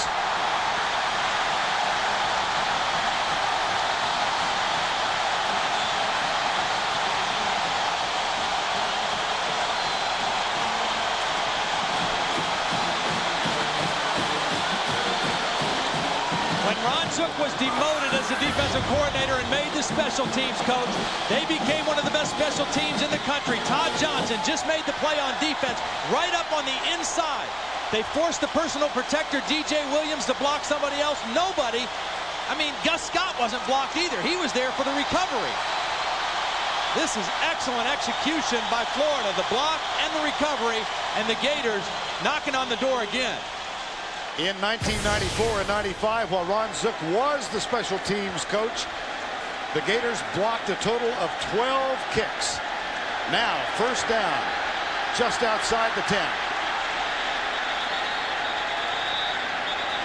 And the play clock, boy, my goodness. Delay a game, offense, 5-yard penalty. That shouldn't happen when you're coming off the sideline. This is a team that wants to play with a fast tempo all the time, and boy, you just can't let that happen. Now you got to remember too, this is still a relatively new system for Rex Grossman and all these offensive football players. New terminology. They've had a full spring with it and a full summer camp, but they're still growing into it. And that time they got a little caught up in the communication. Florida 67% in the end zone once inside the red zone last year. Here's Carthen, dragged down behind the line by Andrew Williams. Great penetration. Again, this front 8. And I say that because they rotate so many guys. You see big number 75 there, Vince Wilfork. He's not even a starter, but he may be one of the best defensive linemen in the country at 6'2", 350 pounds. A powerful athlete. 2 sacks last week against Florida A&M. Second down. Grossman back. Gets time, goes in the middle for double coverage, and it's incomplete, intended for Aaron Walker. Well, Rex Grossman has felt the breeze of the Hurricanes today. That last play, he didn't set his feet. And he's been knocked around. Helmet taken out, banged around, hit after the play, passes knocked down, and that takes its toll. I mean, it forces a quarterback to hurry throws and to not set his feet, and that's exactly what he did on that throw. 3rd and 15. 3rd and 16. What a stand so far by the Miami defense in the sudden change situation. Again, a straight 4-man rush. Grossman. And the coverage was excellent by Antrel Rolle. Excellent coverage. I mean, Rex Grossman had plenty of time. He set his feet, just nowhere to go with the football. And again, I'd have to say this young, inexperienced secondary of Miami is holding up very well. And that'll bring Matt Leach on for the field goal. The block kick gives them the first down at the 11-yard line, then the delay of game. And the draining of the emotion in this stadium was palpable when the delay was called from 34 yards out. Give credit to that Miami defense. Leach. Got it. So they do come away with 3. Had to get something there. Absolutely.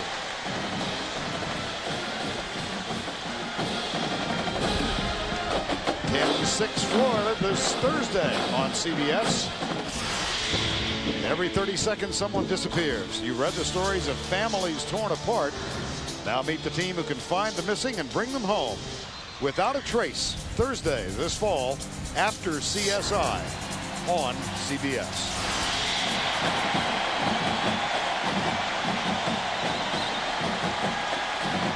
Well, 7.5 minutes to halftime, and coming up at halftime, Tim Spencer.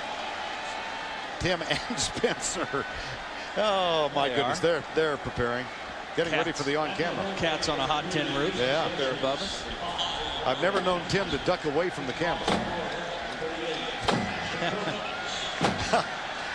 7:30 to go, 10-6, and Petrovic, who is a delight to watch after he kicks the ball.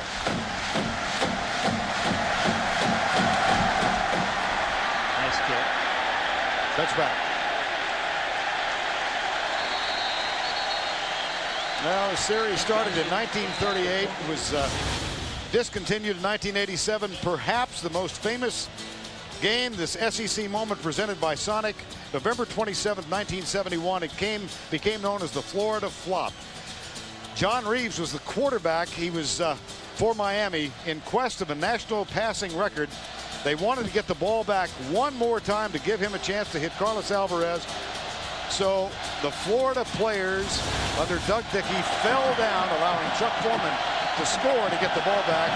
And Chuck Foreman is still angry about it.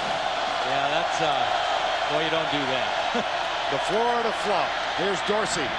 Kellen Winslow. Gus Scott makes the tackle at the 29-yard line. Now Reeves, after they got the ball back, he did throw a pass to Alvarez for 15 yards, and so he did hold, Miami fans will argue forever, a tainted record. Well, what I didn't know, which I heard about this morning, was that there was a punt return for a touchdown in the possession previous, or, you know, they may have been able to get it without going to such ridiculous measures, but that's the stuff that rivalries thrive on, right? Handoff, McGahee comes right, gets a good block from Eric Winston, the big tight end, the true freshman out of Midland, Texas. That's a gain of 15 yards. And you see, Ken Dorsey is not going to get rattled. I mean, he's been in enough big games. He's only lost one game as a starter. He's got great poise and maturity. And he's just keeping everybody calm. So, hey, guys, it's only 10-6. Let's do what we do. We hit the pass to Winslow. They get the big run to McGahee, and now all of a sudden they're right out by the 50-yard line. First down and 10. Brett Lomberg. Eric Winston is on the field. There's McGahee. Down at the 46. Now Ken Dorsey in his senior season. Brilliant career at Miami. And he particularly excels when he faces a top 10 team. And that says a lot. I mean, 11 touchdowns, only 3 interceptions against top 10 opponents. I think a guy who plays big in big ball games, there's something special about him. I think both of these quarterbacks have done that in their careers. Second down and 8. Gathers. Roscoe Parrish is wide to the left. Here's Dorsey looking deep, fires it out for Ethnic Sands, incomplete. Corey Bailey, number 7, was over on Ethnic Sands, number 7. Both defenses are playing well here in the first half. I mean, they're covering the receivers down the field. They're getting to the quarterback a little bit. They're giving up some plays in the running game, but when it counts, they've been able to come up with big plays. And here's another big one, 3rd and 8 against John Thompson's defense. 5:40 to go, first half. Andre Johnson up top against Kewan Ratliff. Man-to-man coverage. Kewan's way inside. Comes the corner blitz. They fire it out to Winslow. Bailey, and the lead might have garnered a first down for Winslow and the Hurricanes. Yeah, that's a nice decision. I mean, Winslow, again, he's still growing into the position as a tight end, but he's 230 pounds. Reported to camp about 240. He lost a little weight, but watch him drag the defender enough to get close to that first down. Man-to-man coverage, tight end against a smaller defender, and then he fights for the first down. And got it. Corey Bailey's 185 pounds. Kellen Winslow's 230 pounds. That's a good matchup for the Miami offense. First and 10 at the 46-yard line, clocked with 5:27 to go before the break. Larry Coker, 54 years of age, 30 years an assistant. Started out high school coach for 7 years in Oklahoma. Graduate of that cradle of coaches, Northeastern Oklahoma State. First down and 10. Here's Dorsey, little pattern underneath, and Andre Johnson let it go right through his hands.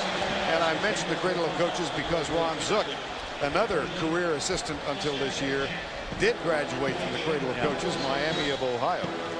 And I really think that's what makes both of these guys pretty special, in my opinion. The fact that they were longtime assistant coaches, didn't get a head coaching job till late in their career, probably at some point maybe questioned whether they would ever become head coaches. So take a look at that. That's up in my neck of the woods. Miami of Ohio and Oxford. Some great coaches that have come out of there. Draw play. McGahee gets some help from the umpire. Up the middle inside the 20. Cromartie stopped him, but not before he picked up 27 yards. Great answer drive by the Miami offense. They started down in their own territory on the 20, and they methodically run and play action pass their way right down into scoring territory. Nice job by McGahee following the lead block in there by Chris Myers, his right guard, and then you see the strength. I mean, he is a powerful, powerful running back. Now he gives way to Jason Geathers, who picked up 199 yards last week, and he is going to get a bunch on this play. You're seeing that strength of the Miami offensive line right now. I mean, they're grinding on him right now. I don't think the Florida defense is tired. They shouldn't be. But this Miami offensive line, now they're experienced on the inside. You see Romberg and Haji Razuli. Those guys are returning starters. Chris Myers on the inside has played some. They're new on the tackles. But again, they're good run blockers. Time call by Florida with 4:35 to go first half. Missed Graham, and the extra point gave Florida a 7-6 lead. A block punt gave them a first down at the 11-yard line as Todd Johnson blocked the punt and Freddie Capshaw. But delay of game penalty gave them a first down at 15. They had to settle for 3, and they lead for the moment 10-6. And really the challenge right now is for the inside triangle of the Florida defense. Brian Savalio's in there, Tron Lefever's in there, and Reed Fleming is in there as a middle linebacker right now. Because all this running that Miami's doing is coming right up inside, right at the heart of the Florida defense. And after the Geathers run, they've got a first and goal at the 6. Now Andre Johnson breaks out wide left, matched up against Kewan Ratliff. Double tight ends, play fake, go in the corner, the fade route, he's there. Caught, touchdown, Miami. See, when you run that effectively, it makes it tough to play pass defense because you got to respect run. You're not going to pressure the quarterback. They fake the run, and the same thing that we've seen from Florida. Watch him set him up. He's going to fake the quick slant, plant the right foot, and then back to the corner, and Dorsey delivers the ball high and outside. Impossible to cover, single cover against a big receiver like that. Here's the extra point. Sievers knocks it home. Ken Dorsey's 62nd career touchdown pass. He's the all-time leader in Miami. There have been some pretty good ones who preceded him. He claimed the lead on Dorsey's touchdown pass to Andre Johnson. That's a championship team, you know, that responds that way. They get the block punt. They hold. They don't give up an inch after the block punt. They force the field goal even though they're behind and the crowd's coming back in the game. They take the next kickoff and go 80 yards for the touchdown. Very, very impressive. And Andre Johnson continues his duty on the special teams. And now Taylor Jacobs is back in as a kick returner, and the last time he was in, they tried a little reverse with Kewan Ratliff. Just keep an eye and see if they try to get the ball in the hands of Taylor Jacobs. That was good kick coverage the last time these two were back. But they worked on this reverse in practice on Thursday. Here's Severs with the kick, and no concern about a reverse there. Severs has really been impressive on his kickoffs again tonight. Sundays this fall, there's 60 minutes of comedy after 60 minutes. First, Becker moves to Sunday, then catch Bram and Ellis, a new comedy from the producers of Frasier. It all starts Sunday, October 6th, right here on CBS.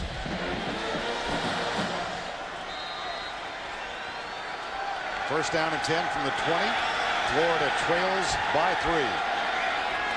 Inside route, Jacobs bobbled it, and he had some room to run. Let's go back and take a look at the touchdown. You'll see what Ken Dorsey saw. Right up here, single coverage. Nobody helping from inside. He says, I know what I've got. I've got my big guy running a corner route. I'm going to have protection because we're keeping the backs in. And that's like stealing for Ken Dorsey. He got the coverage he wanted, and he delivered the football. Second down and 10 after the incomplete pass.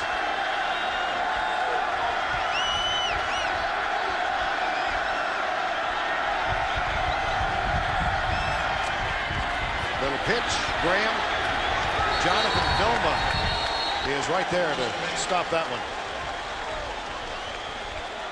Well, what a Saturday this has been on CBS. Those terrific matches in the men's semis this afternoon, and coming up later tonight, the women's final of the U.S. Open. Serena Williams, Venus Williams again. 3rd and 9 at the 21. Big play right now because Miami's starting to seize the momentum a little bit in this football game after that touchdown. Miami brings 3. Grossman short. Perez, but he's caught at the 25. It'll be 4th down. Good defense again. I'm impressed with the way that Antrel Roll is playing. I mean, he got the interference call, which I still think was a bad call, but he's been pretty sharp in man-to-man coverage. Jason Hunter, who is a walk-on, a transfer from junior college, not listed in the media guide, and he earned the spot in 2 days. Fake punt. No, he didn't fake it. He just thought he was going to get it blocked. That was not a fake punt. I think he just thought if he kicked it, it was going to get blocked, and he got confused. Again, you've got new punters, a new punter, and a new kicker for Florida. We saw a block punt by Florida, and I don't think this was a fake. He just thought it was going to get blocked, and it might have had he kicked it. He pulled it down and then tried to do something with it. Watch Jason Hunter. He's a little flustered right there. He just got flustered. He bobbled the snap to start with, and everything went south from there. And now there is a penalty, personal foul against Florida. Well, this is gut check time now for Ron Zook's team. They had an ugly offensive series right there. They don't execute the punt, and now his defense, which got gashed on that last drive, is right back on the field. Well, Hunter last week against UAB had a tough start in his debut at Florida. Shanked a couple. Now bobbles the snap. Here's McGahee. Good defensive effort by the Gators. 3 minutes to go, first half. Well, the 3 highlight plays of the first half, to my mind, the negated interception by Antrel Roll, and then a block punt on one side, and the punt coverage by Miami here. Miami was able to answer their block punt by holding the Gators to a field goal, and the Gators hoping to do the same thing here. Andre Johnson goes out against Ratliff, and 3 men are split off wide to the right. It looks like single again out there. Todd Johnson, he's moving now late. Dorsey looks underneath. Ethnic Sands, touchdown.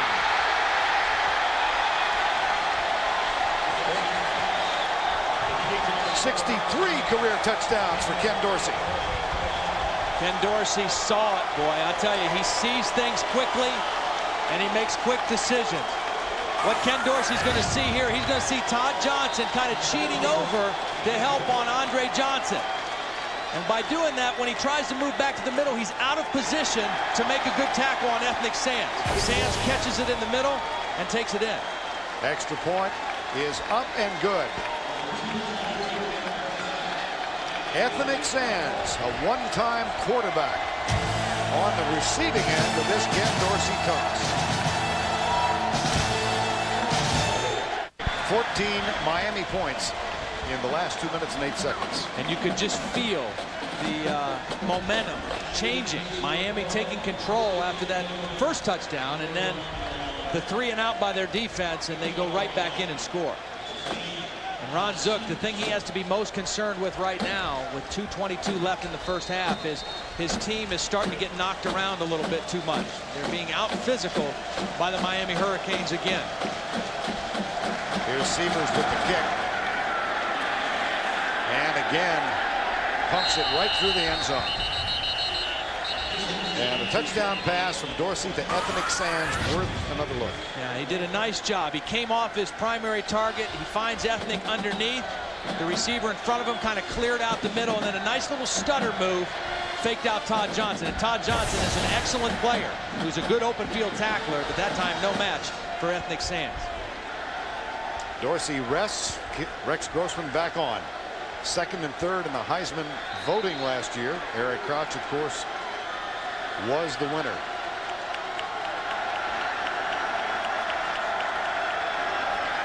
Stunts. Grossman across the middle for Perez. Incomplete, and Rex Grossman got hammered by McDougal. Yeah, down again. I mean, it didn't interfere with the throw, but it takes its toll. And what it does is it makes him maybe short arm the next one. He stands in there, he's backing up a little bit as he throws because he knows he's going to get hit. And right now, Rex Grossman has missed 5 of his last 6 passes, and the Miami defense is cranking it up a little bit. Second down and 10. Draw play, Graham. That's going to set up a 3rd and 8. As we hit the 2-minute mark of the first half. Miami is smelling blood a little bit right here, because if they can get another stop on this 3rd down, they're going to go after the punter, Jason Hunter, again. And even if they don't get it, they'll get good field position again here with the wind behind them. So this is a big 3rd down play right now for Rex Grossman. Miami has 1 timeout left. I think Florida should take a timeout. They look really confused right now on this play. 3 seconds on the play clock. They get the snap. 3-man rush. Grossman. That one should have been picked off. And he's hit again. A 3-man rush going against 5 linemen. And Rex Grossman is on his backside again. And that's not supposed to happen. When you're blocking 5 on 3, your quarterback's not supposed to get knocked to the ground. But there he goes again. And now the clock is stopped. And Miami's going to get the football back in good position. Jason Hunter back to attempt the punt. Bobbled the last snap. This one's a little high, but the return is on all the way.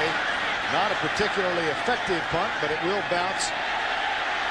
And it is picked up by Sean Taylor. Well, not a real smart play by Sean Taylor to go in there and get around that football. But nonetheless, he's able to handle it cleanly. And Miami will get the football. Miami's taking control of the line of scrimmage, Vern. I mean, on both sides. Their offensive line is taking control, and the defensive line has taken control. And right now, Ron Zook needs to find a way to stop the bleeding and get his team into the locker room.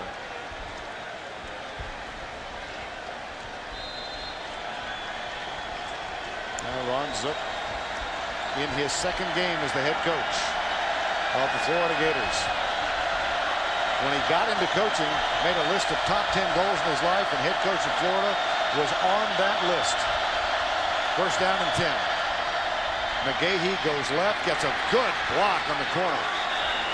An excellent block by Roscoe Parrish. He may be the smallest guy out there on the field. Roscoe Parrish is 5'9", 165 pounds, and he gets an excellent block on Cromartie, which enables them to get to the sideline. Great block by Roscoe Parrish. After the clock stops to move the chain, it is restarted. We're under a minute to play. Again, the calmness of Ken Dorsey. Not rattled at all. His offensive line has control. Fires it, incomplete. Just behind Andre Johnson. In front of Kewan Ratliff. Well, Ken Dorsey grew up 5 minutes from the University of California campus. Thought about going to Cal. They signed another quarterback. He thought about going to Tennessee. They got a verbal commitment from Chris Sims, so he crossed Tennessee off the list. Wound up at Miami, where he has become a terrific quarterback. Mom and Dad, his brother Adam, Mom and Dad, Tom and Maggie are here. Here's Dorsey across the middle. And Andre Johnson to the 31-yard line. 14 yards on that one. Miami with one timeout left. Ken Dorsey trying to save it. See how well they played on the road. They're in the hurry up here. Here's Dorsey. Hit as he lets it go, but Winslow's got it. And Cromartie with the tackle at the 21. They're going to spike the ball now. Again, Dorsey trying to save that last timeout. He's going to get everybody lined up and spike the football. But the officials stopping the clock for him on this one. Probably going to measure. You just feel right now that Florida is just hanging on for dear life. I mean, they are hanging on because 10 points is not insurmountable against this defense. But if it gets to be 17, that's a whole different ball game against a front like the Miami Hurricanes have on defense. There's the stretch. First down, Miami. Well, the Hurricanes excel on the road, as you saw, 78-19 since 1983. A road winning percentage of 80%.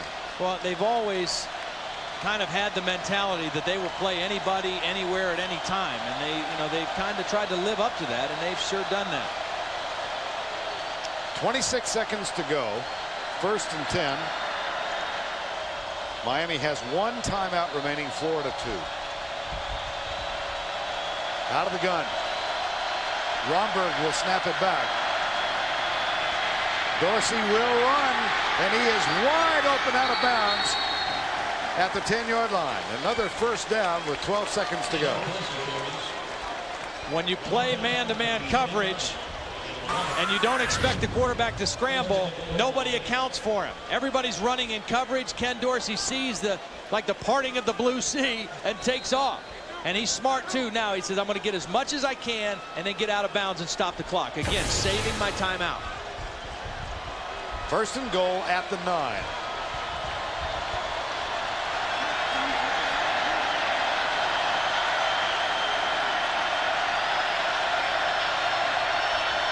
Dorsey back, drills it. Incomplete at the 3-yard line, intended for Kevin Beard. With your permission, I'm going to add a non-play to my list of significant occurrences. Okay. After the blocked punt on Freddie Capshaw, the delay of game call against Florida. First down and 10 with momentum. They had a 7-6 lead. Delay of game call against the Gators. They wind up settling for 3. Now they trail by 10. And didn't gain a yard in that entire possession. They went back 5 and then stayed there. Second and goal. Dorsey, quick setup, goes for Winslow. Intercepted. Yeah, I think he made the catch.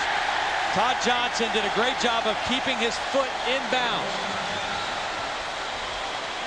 Johnson gets the interception, but he had help on this play. Kellen Winslow going against Carter, man-to-man. Now watch Carter get in there and get his hand on the football. It popped it out for his safety, Todd Johnson. Good job with the officials conferring with each other. Boy, what a play by Deshaun Carter. In there, man-to-man against a big tight end. He gets his hand up inside and strips the ball out, and Johnson catches it, left foot down. Good interception. And again, the Gators holding on for their life. Get to the locker room, only down 10. With his speed, breaks free again and still going. Needs a block. Down the sideline, inside to the 7-yard line. Ronaldo works.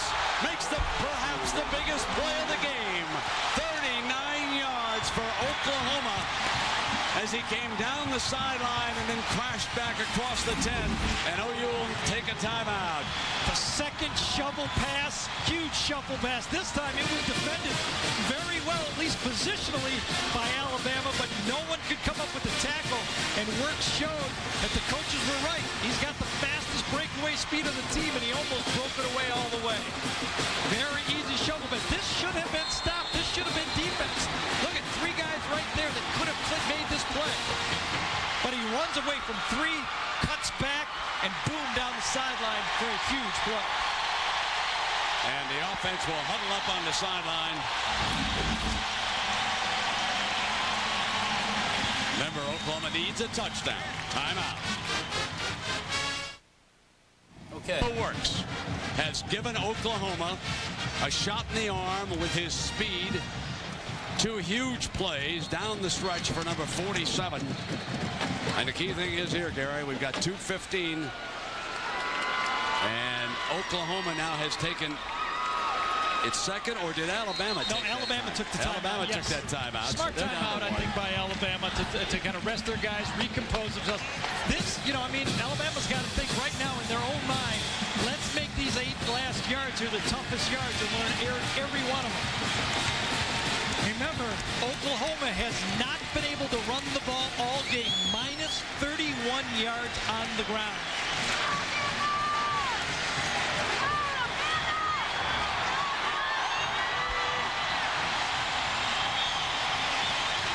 Hibble brings them up. Jones is the running back. Yeah, Kewan Jones is in there. Here comes Jones. Touchdown! Oklahoma takes the lead. There's still plenty of time left. Ronaldo Wirtz led the way. And Kewan Jones, the redshirt freshman from Jenks, Oklahoma, one of those schools that plays great high school football down here in this area, takes it in for the touchdown and puts the Sooners ahead. Same play that Oklahoma ran on the 4th and inches with Jones, and the scout report on Jones is explosive downhill runner, and that's exactly what he did on that play. DiCarlo.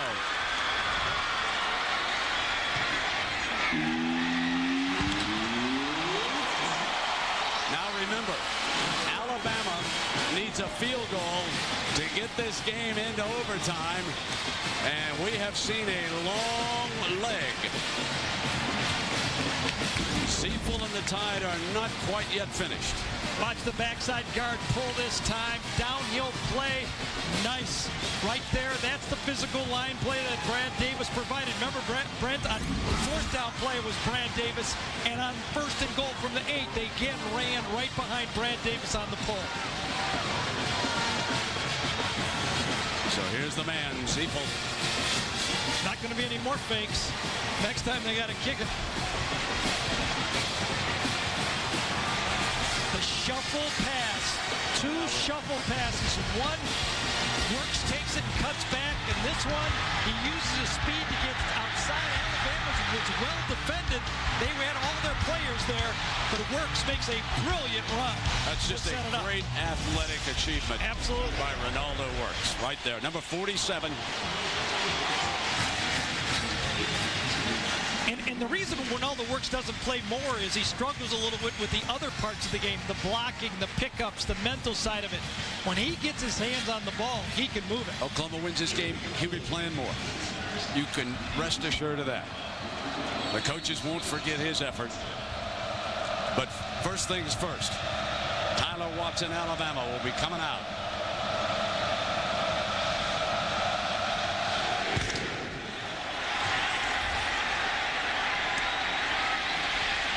Williams stopped at the 20-yard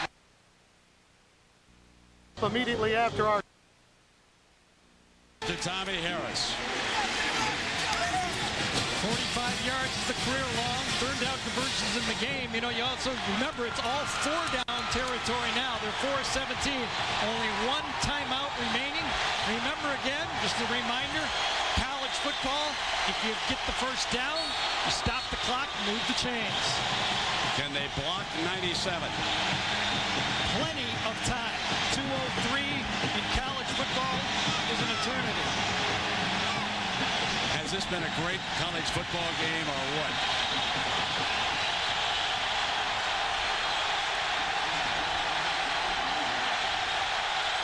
Here's Watts. Tried to step away from the pressure. And he is brought down at the 20 by Pasha Jackson. That was the zone blitz that was dialed up by Mike Stoops. They rush off the strong safety and drop Jimmy Wilkerson, the defensive end, to the middle of the field. Overload one side and drop the defensive end to the other side. The Oklahoma sideline urging the crowd on for 2nd and 11. Here he comes again. Bassey. Open. Got the first down. Out at the 32-yard line. It'll be first down and the clock stops as Sam Collins, the possession man, does it again. He's had a good game, Sam Collins. Remember, he caught the pass down there that one time on the all-seam route. Pulled it down in the reverse, caught the tip ball for the first down. Sam Collins had a big game for Alabama. 1:21 to go. Harris couldn't quite get there, and the pass is completed. They cross midfield, and they give themselves a chance. Triando Saluk on the big play as Harris couldn't quite get there, the rush man. The defensive line for Oklahoma is sucking wind big time.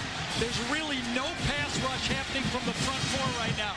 Everybody has their hands on their hips. They can barely get down in their stance, and then let alone put pressure on the quarterback.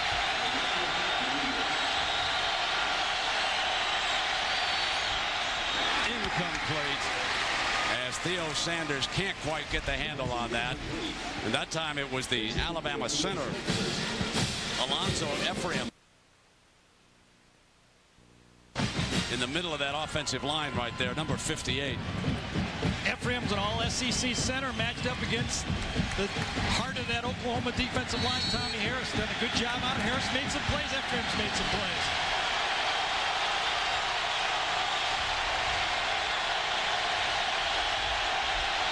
Harris moves over to the offense's left this time. 2nd down and 10. He's double teamed, got no chance, and the pass is complete. Short of the first down. Clock continues to run.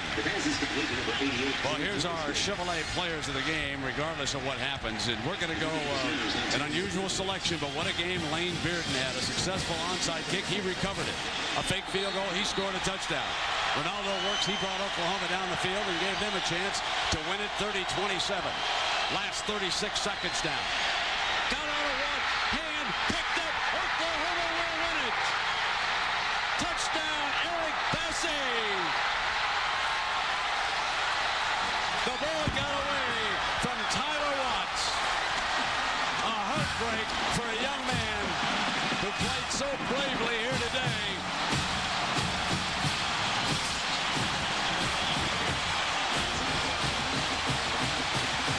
The ball slipped out of Tyler Watts' hands as he went to throw it. And guess who? It wasn't Roy Williams, but it's the guy that replaced Roy Williams. Eric Bassey was in the right place at the right time, picks it up, takes it for the touchdown. Watch. Watts comes back, goes to throw it, and it drops out of the back of his hand. Bloop. There's the fumble. Bassey scoops it up, and then the touchdown. The extra point is good. Well, what can you say, folks? Oklahoma survives. Will that be the headline up in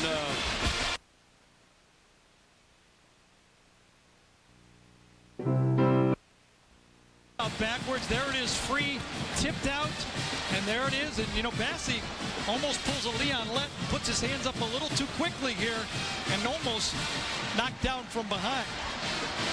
Bassey cannot even breathe. He is just, his chest is just crushed trying to suck air. Alabama needed about 10 more yards to get a shot at a field goal.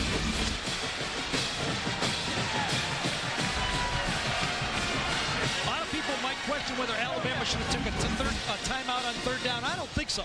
I think the offense has the advantage in this situation. You've got Oklahoma on the run. It's third down. You know what you're doing. Don't let them set the defense up. And all of a sudden, your fifth-year senior quarterback has one of those things that happen that you just can't explain. It just slips out of your hand.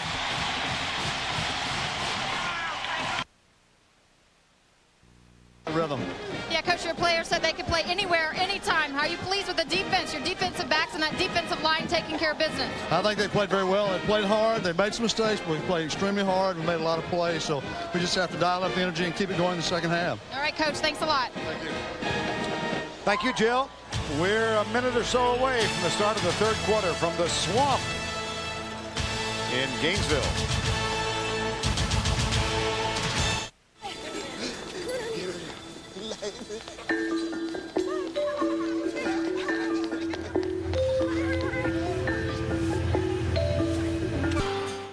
Pushing myself to the limit is what this is all about, and I need an antiperspirant that can keep up. Now there's new High Endurance Clear Gel. Try it. If you don't like it, Old Spice will buy you a stick of something else. A Clear Gel that strong? I'm there. New Old Spice High Endurance Clear Gel. A lot can be said about the fact we only use 100% pure beef in our burgers. Usually, a mouthful. Howie, have a seat. Listen. It's just like a movie theater.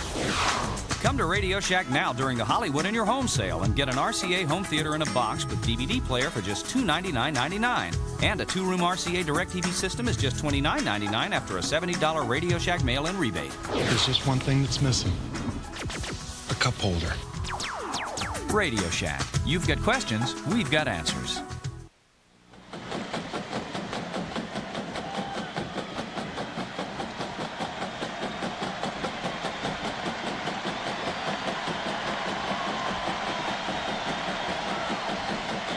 Miami leads it 20-10. We get set for the start of quarter number 3. Matt Petrovich will kick it off. Andre Johnson, Jason Geathers are the deep men for Miami. This one returnable, grabbed by Geathers at the 9. Tackled at the 22-yard line. Well, 20-10 the score. How did we get where we are? Let's take you back in the first half. One of the most significant plays, this interception by Antrell Roll ruled pass interference. Then Todd Johnson blocked a Capshaw punt, but Florida had to settle for 3. Problems of their own on special teams as this punt snap was bubbled. That put it in the hands of Ken Dorsey. He found ethnic stands for the first of 2 touchdowns within 2.5 minutes, and Miami came from 4 down to lead by 10. And here is Willis McGahee, who picked up 112 yards in the first half of the game. And now 14:39 to go, and Florida, what was the conversation at the half, Todd? Well, I think quite simply for Florida, they've got to buck up here in the second half. I mean, they've got to answer the challenge physically. Their defense is on the field first. They've got to do a better job against the running game. They gave up an average of 7 yards per carry. When they're on offense, they got to knock some people off the ball for their running game, and they've got to protect Rex Grossman. If they don't get tougher, they're going to get blown out of this game. Here's Dorsey back to throw under a little bit of pressure, but he gets it into the hands of Andre Johnson out to the 34-yard line. Now let's take a statistical look at halftime. Miami with 134 yards and a 7.1 yards per carry average. I mean, they just ran it right down their throat there, particularly in the second quarter. And a very modest passing total for Rex Grossman, underlining the fact that he was under intense pressure in the first half. Big plays. They took away all the deep stuff because they never had to get out of their basic defense and get out of the 2 deep safeties, so everything had to be thrown underneath. Stunts by the Florida defense. Dorsey with time finds Roscoe Parrish. He can scamper, and he is out of bounds, pushed there by Mighton Teal after a gain of 18. Former high school quarterback. Yep. Very slippery, very elusive as a kick returner. Reminds a lot of the Miami coaches of Santana Moss. He's got that kind of big playability. And you can see the quick moves and the elusiveness and then the speed. And again, you don't see any blue jerseys around Ken Dorsey. I can only count one time when he was hit in that first half. You cannot give a quarterback that good that much time. McGahee gets the handoff and just slithers through.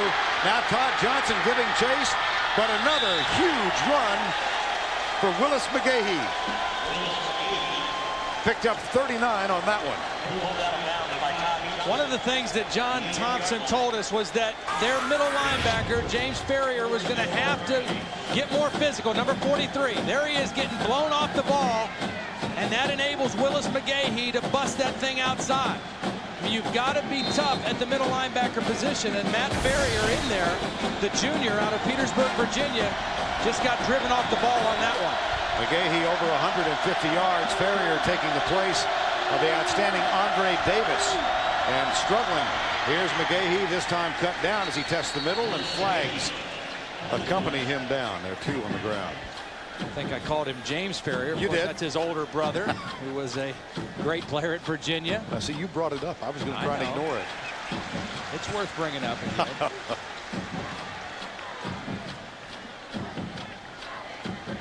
Here is Matt Ferrier. Started 3 games when Andre Davis was out with a knee injury 2 years ago, but back-to-back 100-yard efforts put him on the bench, and he stayed there behind Andre Davis most of last year, all of last year. And this is a team where, I mean, they're going to challenge your manhood. They're going to make you stay in there. On the offense, 10-yard penalty, repeat first down. Because they are a power football team, an I formation, run the power game. And they're going to attack your inside tackles and your inside linebackers, and they're going to make you play football. First and goal at the 16. A test for John Thompson and his defense.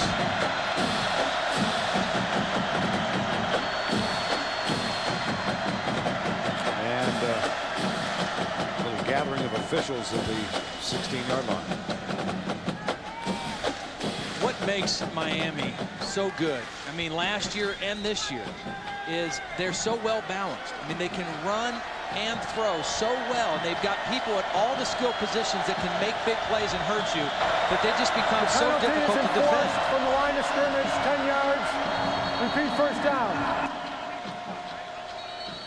I think that may have been just a restatement of the penalty. And what's amazing is how they reload now in Coral Gables. I mean, they lose Jeremy Shockey, who's going to be a great player for the Giants, and in comes Kellen Winslow. You know, and it's just amazing. They lose Clinton Portis, and here's Willis McGahee. And they expect to get Frank Gore back in October. Here's a little screen pass. Geathers got Romberg down in front, and Romberg with a convoy block. 18-yard touchdown.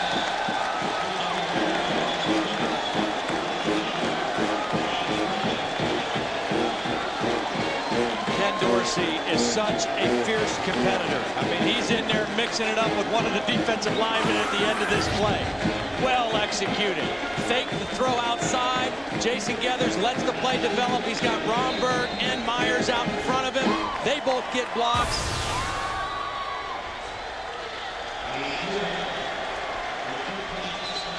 The extra point just cuts inside the upright. Geathers on the screen pass. Dorsey with a little trash talk to Shannon Snell. Welcome. Geathers was a wide receiver until injuries at running back. Forced to switch back to his old high school position. Yeah, he was a Parade All-American running back at Spanish River High School, and then needed to switch to wide receiver or to running back when Frank Gore was hurt, and Jarrett Payton's been bothered by a back injury, and that makes him also very effective coming out of the backfield and catching the football with that receiver background as well. Todd Sievers will kick off for the Hurricanes. Last 4 possessions, 3 touchdowns, and an interception in the end zone to end the first half. And this one taken by Burnell Brown, and he is in trouble. Fumble! Might have caught it in the air. Wow. Things are unraveling for the Gators. Miami, the Hurricanes, they might as well be called sharks right now. I mean, they are swarming. Vernell Brown, a young guy, a defensive back, switched to wide receiver, and very, very fortunate. You know, he hesitated on whether to come out or not, and probably didn't make a good decision to come out from that point in the end zone. And now Rex Grossman and the offense starts on their 4-yard line. Single back set, 3 wideouts. Play fake. Grossman got his tight end, Aaron Walker.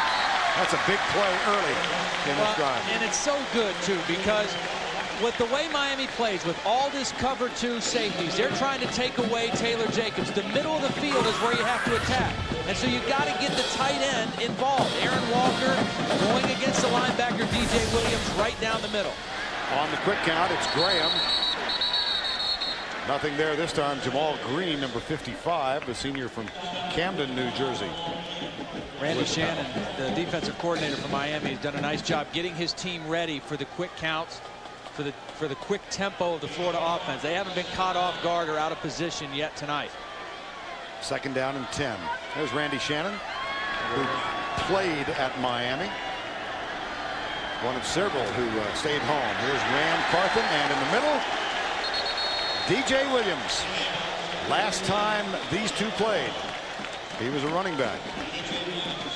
Now, Larry Coker, of course, grew up in Oklahoma, but many on his staff are former Miami Hurricane players. Rob Chudzinski, the offensive coordinator. Art Kehoe, Arthur Francis Kehoe.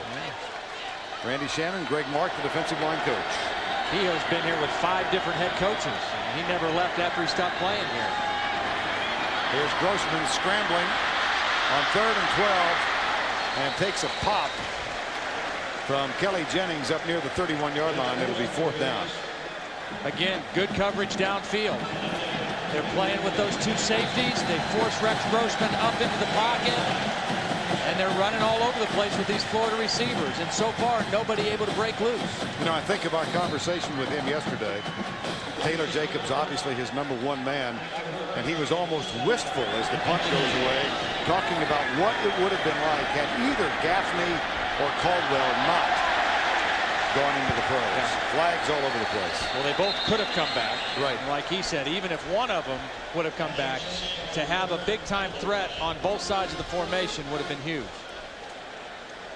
One of the factors that made Florida's offense so dangerous last year, with 3 options: Jabbar Gaffney, Rashae Caldwell, and Taylor Jacobs. Illegal block in the back during the return. 10-yard penalty from the spot of the foul. 1st down. 37-yard punt, 12 on the return. And what Ron Zook's got to be thinking of right now, his defense can't stop him. We got to knock the ball loose and turn it over. SEC on CBS is sponsored by Aflac, Alamo, The Home Depot, and by Smirnoff Ice. The listed capacity at Ben Hill Griffin Stadium, the Swamp, is just over 83,000. The crowd this afternoon, 85,777, largest ever. Rex Grossman on the headset with his offensive coordinator, Ed Zonbrecker, upstairs. And Ken Dorsey has Miami with a 1st and 10, and the handoff goes to McGahee, and he is cut down behind the line of scrimmage. Well, Rex Grossman, Todd, tough afternoon. Well, he's never gotten into rhythm. I mean, they've beaten him around. They've knocked him out of his rhythm. Meanwhile, Ken Dorsey has been able to play in his comfort zone. They haven't gotten to him. They haven't knocked him around. He's been able to throw on time. And a much better afternoon so far for Ken Dorsey. Dorsey in the cockpit now with a loss of 4 on the last play. 2nd and 14. Falls down, intercepted. Bam Hartman has it, and he will stroll in.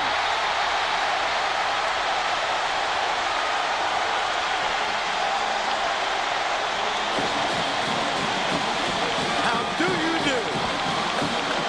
I suggested that Florida needed to turn it over. They did one better. They took it into the end zone for a score. And, you know, you don't see Ken Dorsey make many mistakes, but he made a mistake. He was falling down. He was stepped on by one of his linemen, and he tried to throw it anyway. Probably should have just eaten the ball and taken the sack, but he tried to get rid of it as he was falling down. Extra point is up and no good. Matt Leach.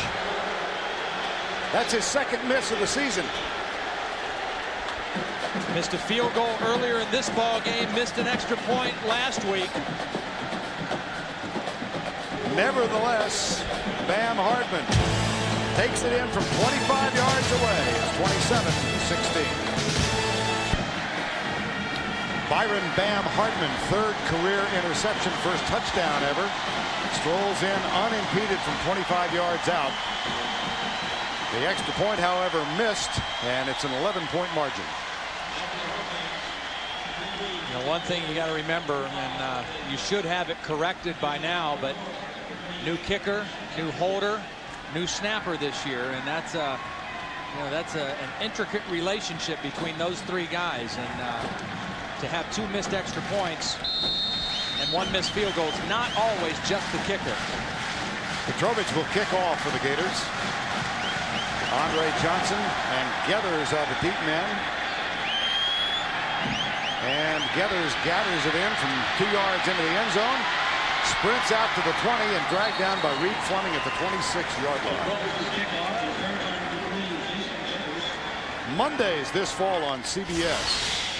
The network that brought you CSI takes you to a whole new world of crime scene investigation. CSI Miami. Mondays this fall on CBS. Well, the Florida defense right back on the field. They had a big turnover and a score, but they're right back out there, and they still need to answer that challenge physically because Miami's going to keep coming at them now. Probably really emphasize running the football early in this drive. McGahee has had a big game, and he adds to it with this run over left tackle out to the 39-yard line. That's a gain of 13. They haven't been able to stop him. You talk about kickoff team. This is Deshaun Wynn, a highly touted recruit out of Ohio, a running back. You want to run down there, you better have your head on a swivel because they're going to take some shots at you.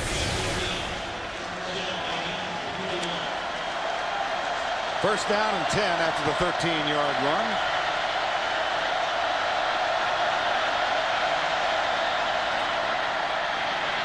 Up the middle, can't stop the run. McGahee. They get the big turnover. 2 plays, 2 runs. They're all the way out to the 50-yard line. Again, I mean, it's the same story for Florida. They've got to be more physical. And again, take credit, give credit to this Miami offensive line. 2 new offensive tackles, Carlos Joseph on the left side, Vernon Carey on the right side, the veteran Brett Wamberg at center. On second down and 3, they'll test the center where Reed Fleming is the middle linebacker now. Number 40. And this is Quantrine Hill, number 23. And it's going to be 3rd and 1.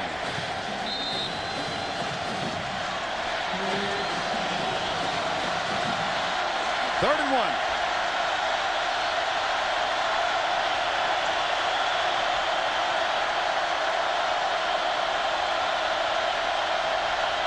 Winston in motion.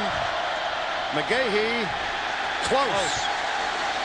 You know, he stutter stepped a little bit. I mean, he was kind of picking and choosing for a hole in there, and it lost his momentum a little bit.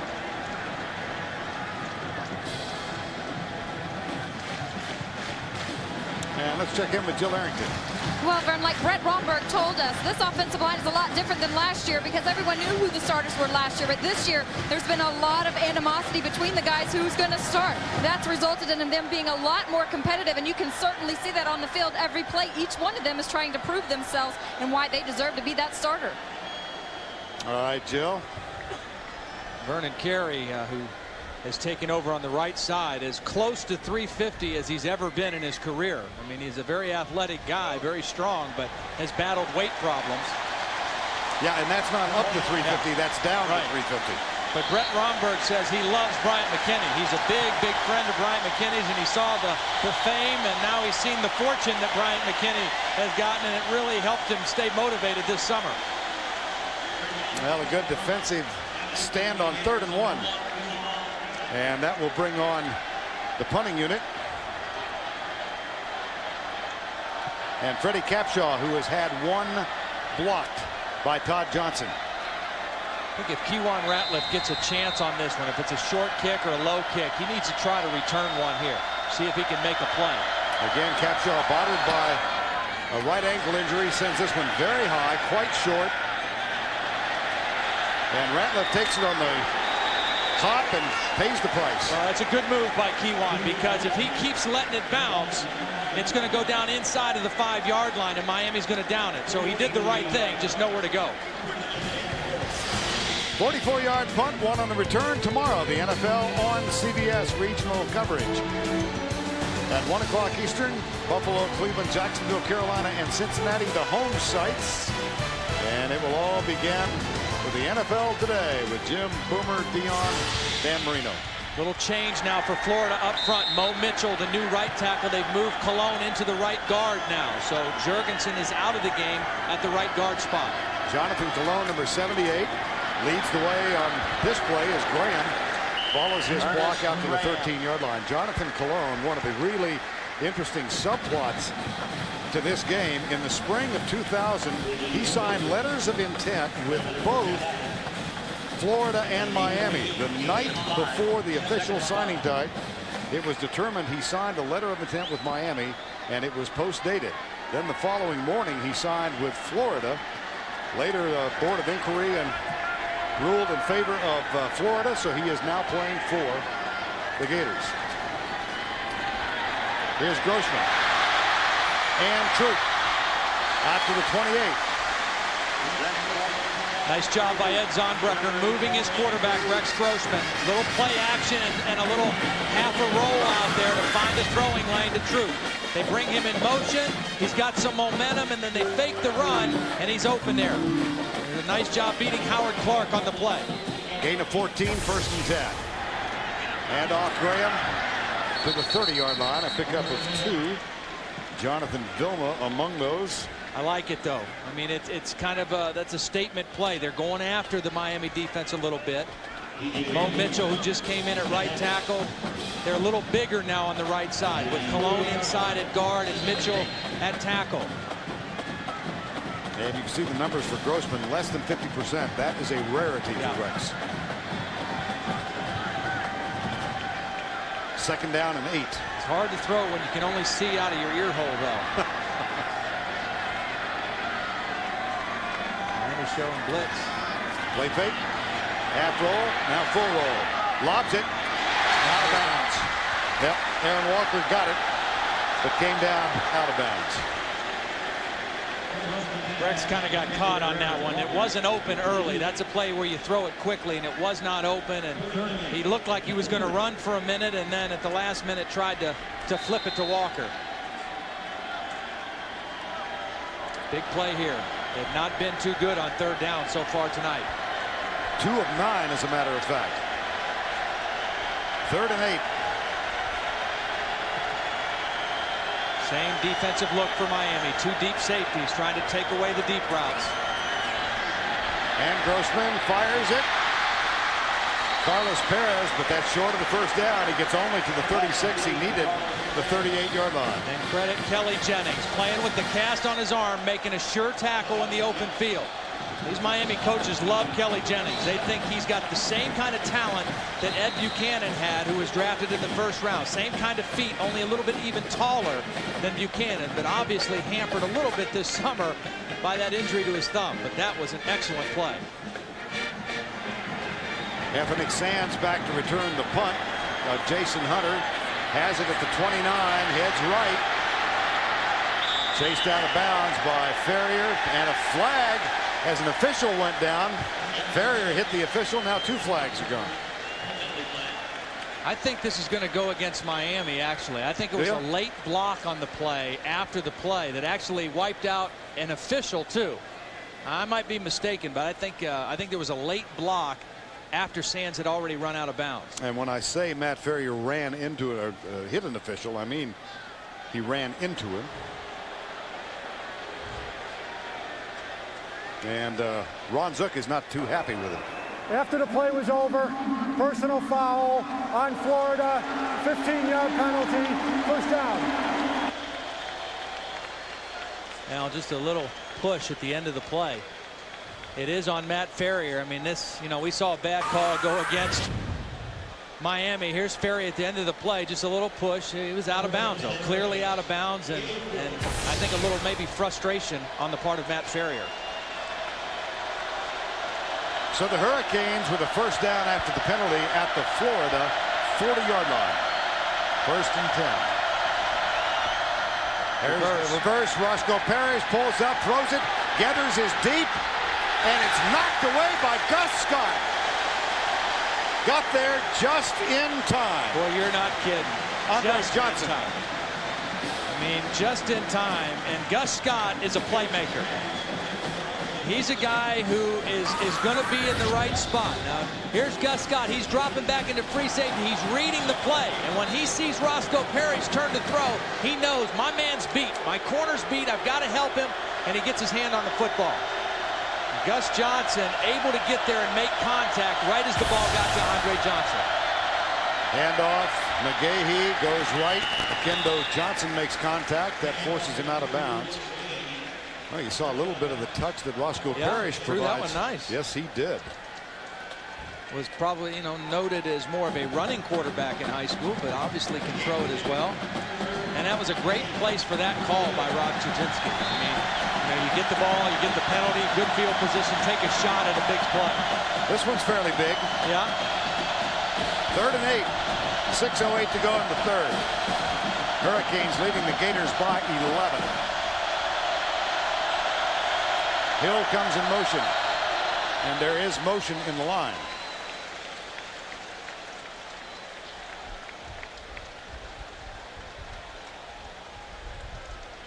Well, that changes the complexion Prior here. to the snap, false start, offense, 5-yard penalty, remains third down.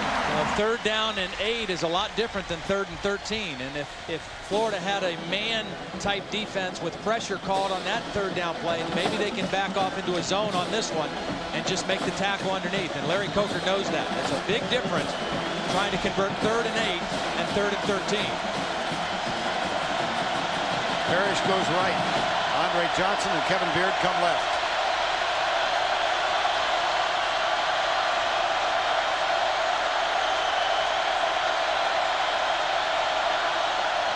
Corner blitz. Dorsey flushed right by Hardman. Pulls up and fires it incomplete. Bam Hardman, who earlier returned an interception 25 yards for a touchdown, with the pressure on Dorsey. Yeah, and a good call by John Thompson. He brings Hardman. It's not a full-out blitz. They're only rushing 4, but he gets by McGahee, and then he chases Dorsey. And again, when you get him moving his feet and moving sideways, he loses his accuracy considerably. There's Bam Hardman, and Freddie Capshaw is on to punt on 4th down. Kewan Ratliff awaits it. Fair catch. And let's check in once again with Jill Arrington. Well, I found Kerwin Bell down here. He's a former Gator quarterback. You played Miami in your first game in 1987. Do you like seeing the renewal of this rivalry, and what does it mean to these two teams? Well, watching them on the field here back at the Swamp for the first time brings back some great memories. And I think after this game, the rivalry will sort of come back to life.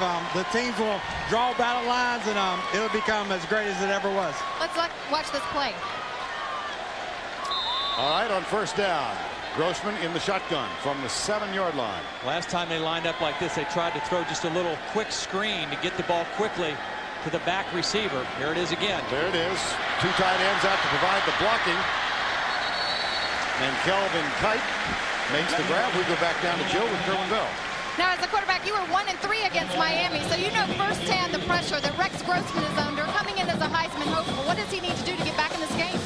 Well, I tell you what, anytime you play Miami, the quarterback better be ready for a tough physical ball game. And his mental toughness has got to show. And I think he's doing that. He's staying in the game, keeping his head in the game. As long as he'll do that, he'll be able to lead the Gators back to a victory, hopefully. All right, thanks a lot, Vern. All right, Jill, 1-3, but that one was 17 years ago tonight. And it was in the Orange Bowl. Florida knocked off Miami on September 7th in '85. And after that loss, Miami won 58 straight games at home.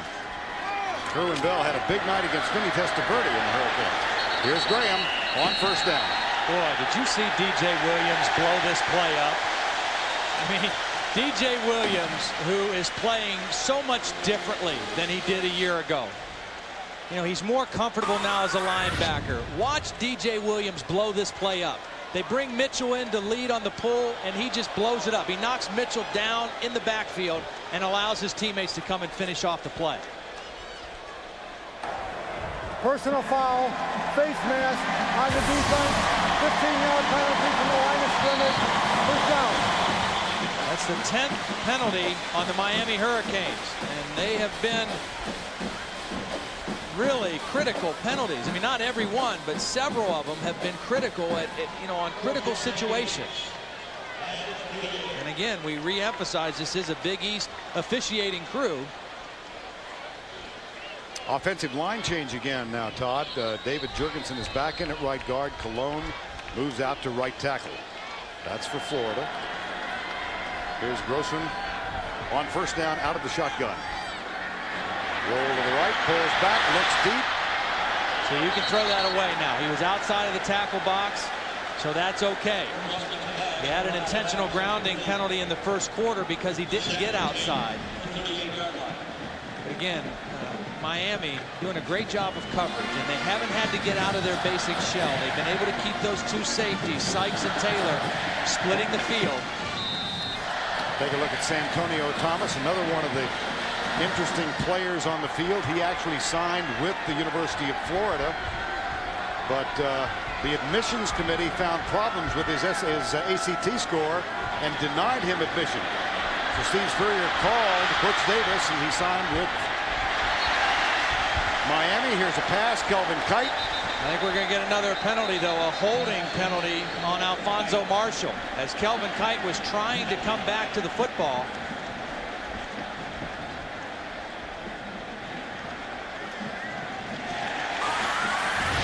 And watch Kite. He sees his quarterback in trouble, and as he tries to come back, boy. I mean, a little hand on the shoulder. On the defense, 10-yard penalty from the line of scrimmage, first down. That is two penalties, a pass interference and a holding, that have gone against the Miami secondary that have been very, very shaky. I mean, you know, could have been easily a no call. And again, at a critical time, Rex Grossman facing a third down and long situation now has another first down at the 50-yard line. Or the 48, rather. And the 11th penalty against Miami tonight. On first and 10, Graham, reverse. Here comes Taylor Jacob. He's got great speed. Gets a block downfield from Jonathan Cologne. And Taylor Jacobs on the reverse to the 36-yard line. And if Rex Grossman doesn't get a block on Jerome McDougal, this play goes for a loss. Watch Rex Grossman. They exchange it, a double handoff. Now when Taylor Jacobs comes around, he's got to cut inside the block of his quarterback, Rex Grossman. It's right to the right of the screen. You can't really see it, but there's McDougal diving for the ankles, and he was blocked by Rex Grossman. Gain of 16, a first and 10 at the 36-yard line. Grossman pumps, overthrown, intended for Matt Jackson, number 19. See, the other thing that has been a problem for Florida is nobody else has stood up on another receiver, has come up and make a big play. And we've seen Jacobs get involved and make a couple plays. Aaron Walker's made a couple catches, but no other receiver has made a big catch down the field yet for this Florida Gator offense. 7th play of this drive. Draw play, Graham. Got a hole, breaks a tackle. Stopped inside the 20 at the 18. Big run. Big run by Ernest Graham, just when they needed it. I think Miami was thinking pass here. They're getting up the field on their pass rush. Look at the block by Jurgensen. Outstanding block on William Joseph, and then a missed tackle by Cornelius Green, and another first down for the Gators. That's a gain of 18 and a 1st and 10. They trail by 11. Grossman state drop back. Contact, flag, first down. This one, pretty understandable. This one looked a little more legitimate. It's Antrell Roll again. Coming over the top on the little slant route.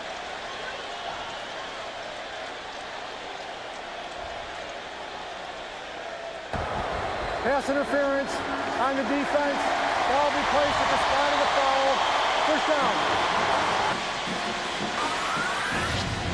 Take a look at the right-hand side of your screen. You'll see the quick throw on the inside, and there's the contact. Coming over the top of Taylor Jacobs. Keep an eye on Aaron Walker here again. If those safeties are going to stay split, the middle of the field might be open for the tight end.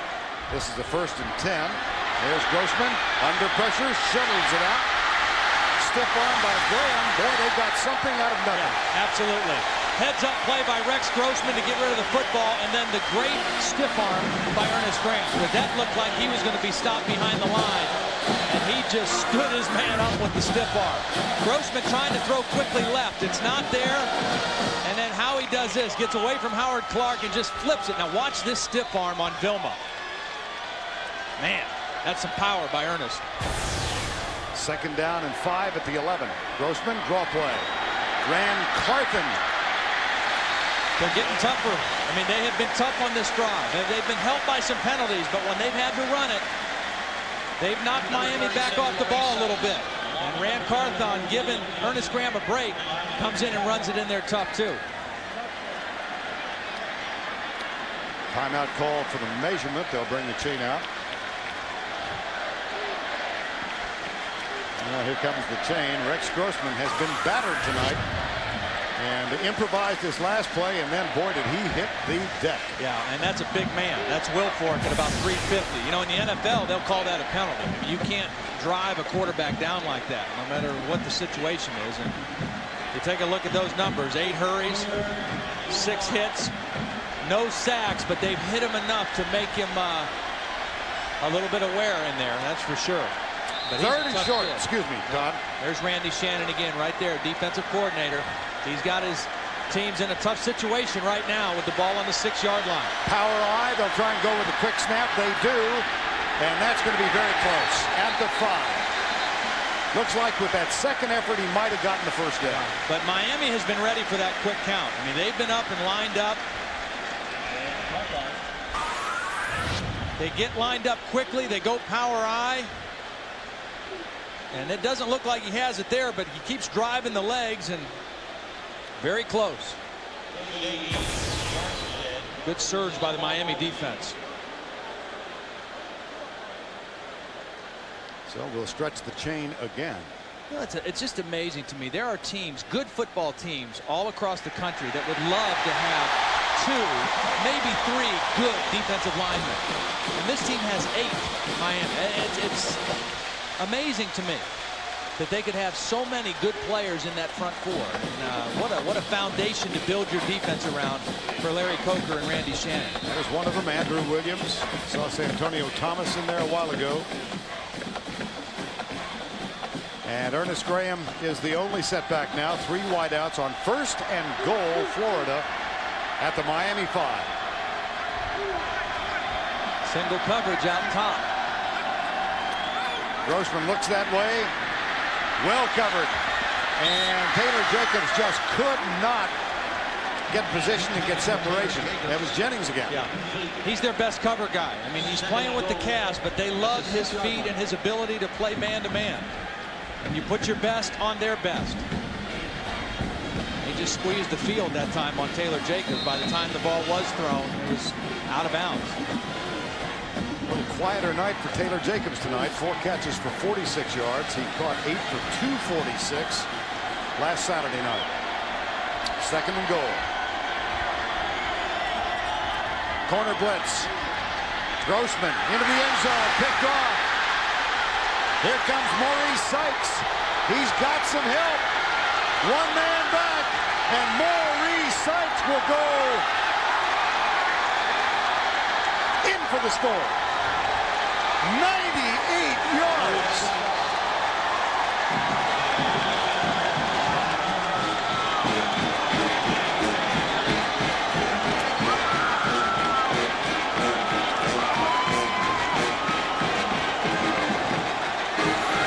Rex Grossman got caught staring on this one. Maurice Sykes, he kind of eased up on the throw and tried to guide it in there, and Sykes was reading the quarterback the whole way. He was freed up. He didn't have any coverage responsibilities, and he made a huge play. Severs with the extra point. Capshaw, a nice job of getting the snap and putting it down. Larry Coker leads the applause. Boy, oh boy, what a turnaround. First and goal for the Gators. And the next play, touchdown. And Grossman, you can see, he kind of short-armed that one. He didn't step into it and throw it. He was backing away as he tried to get it to Perez. And Sykes reading it the whole way. What a play by the Miami defense. Let's change the yardage and give Maurice Sykes one more yard.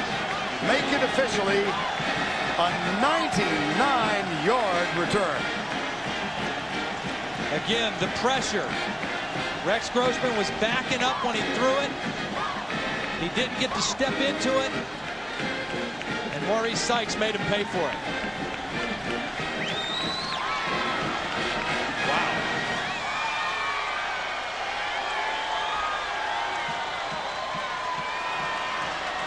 Wow is right. Maurice Sykes, one of a quartet of new starters in the defensive secondary. Boy, once he got to the 15-yard line, nobody around. And again, Severs with that effective kickoff. Touchback, it'll come out to the 20-yard line. And a disheartened Rex Grossman, I'm sure, has to come out and reignite things. Well, and the good news for Rex Grossman and the Florida Gators is that we're still in the third quarter. Okay, I mean it's a big lead, and Miami's awful good on defense, but there's a lot of time left on the clock for Rex Grossman. That was look at him. He is a competitor now. I'm gonna tell you, he wants to get back on the field and get after it again. He knows he made a mistake. He's gonna try to make up for it now. Here's Grossman.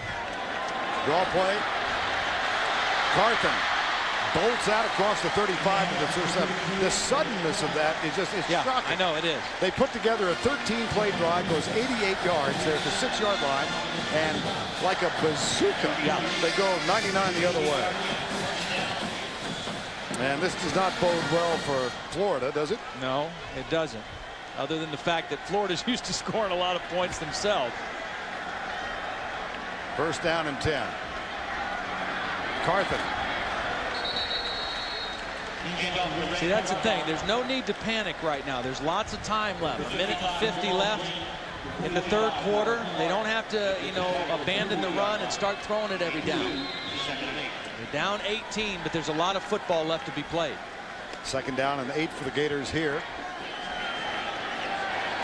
With 1:35 to go, third quarter. Ben Troop moved, the tight end, knock them back 5. Miami has been so disciplined on defense. False start, offense, 5-yard penalty, remain second down. And you know what I think that Randy Shannon has decided? I think he said, you know what? We're going to give up some running plays. I am not going to put another safety in there against the run game. We're going to give up some plays and hope we don't get burnt by it, but I am going to keep 2 safeties back there to keep Taylor Jacobs from running down our defense. And we're just not going to give up any big plays in the passing game. And Florida has not had any long, big plays in the passing game tonight. Timeout is called by Miami just prior to the snap. And the time comes with 1:25 to go, third quarter.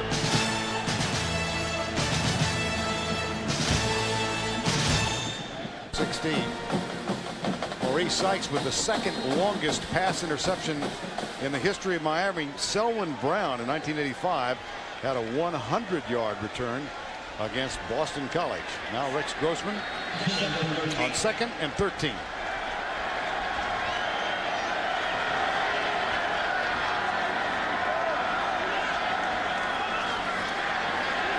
Here's Rex Grossman, harassed, goes right, chased by Vilma, hit by Vilma, incomplete pass.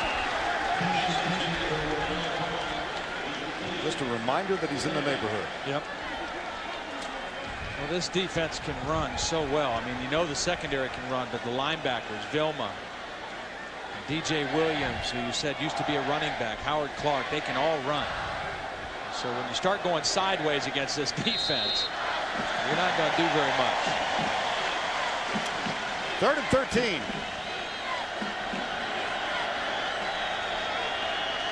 Prevent look for Miami this time. 3 deep safeties.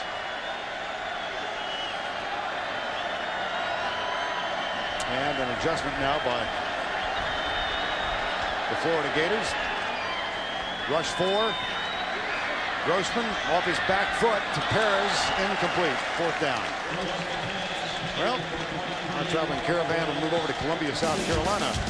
A week from today, we'll take on Georgia, or watch Georgia take on South Carolina. The Gamecocks at home, ranked 22nd in the country. Georgia ranked 10th. Idle this weekend at Saturday at 3:30 Eastern Time. South Carolina playing at Virginia tonight. Another big game on the road for them. Jason Hunter with the punt. Ethnic Sands with the return. You know, I went back and watched the Sugar Bowl game a couple years ago, and even though the defensive system at Miami was a little bit different, the bottom line was they were still able to not let Rex Grossman get into a rhythm. They were able to knock him around, get to him enough to where he never got into a good rhythm. And they've done the same thing tonight. I mean, even that last 3rd down throw, throwing off his back foot. They've got to him enough. They've bothered him enough to where he looks uncomfortable at times in the pocket. And that, we've seen enough of Rex Grossman to know that when he's in a comfort zone, he is almost unstoppable. Ken Dorsey, meanwhile, has had much the easier of it tonight when pressure is concerned. Here's a handoff. And Geathers gets it out to the 46-yard line. Well, let's take you back to that 2001 Sugar Bowl. In New Orleans, the Gators scored first as Kirk Wells caught this touchdown pass. From that point on, all Miami. Dorsey, then as now, with 3 touchdown passes. Some guy named Jeremy Shockey caught that one. Dorsey threw for 270. Butch Davis and the Hurricanes finished the season 11-1 and ranked 2nd in the country. They came back, won it all last year. 2nd and 4. Geathers, watch out. One man, Johnson, gets him out of bounds at the 19-yard line.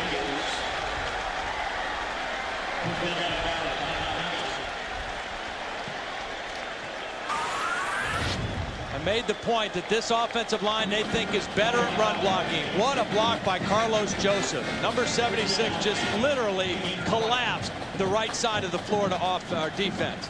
Just pile drive the whole right side down into the middle of the formation and Gathers with a great big hole to run through. One more play in the 3rd quarter. We've got 3 seconds remaining. Andre Johnson, Roscoe Parrish, break off wide to the right.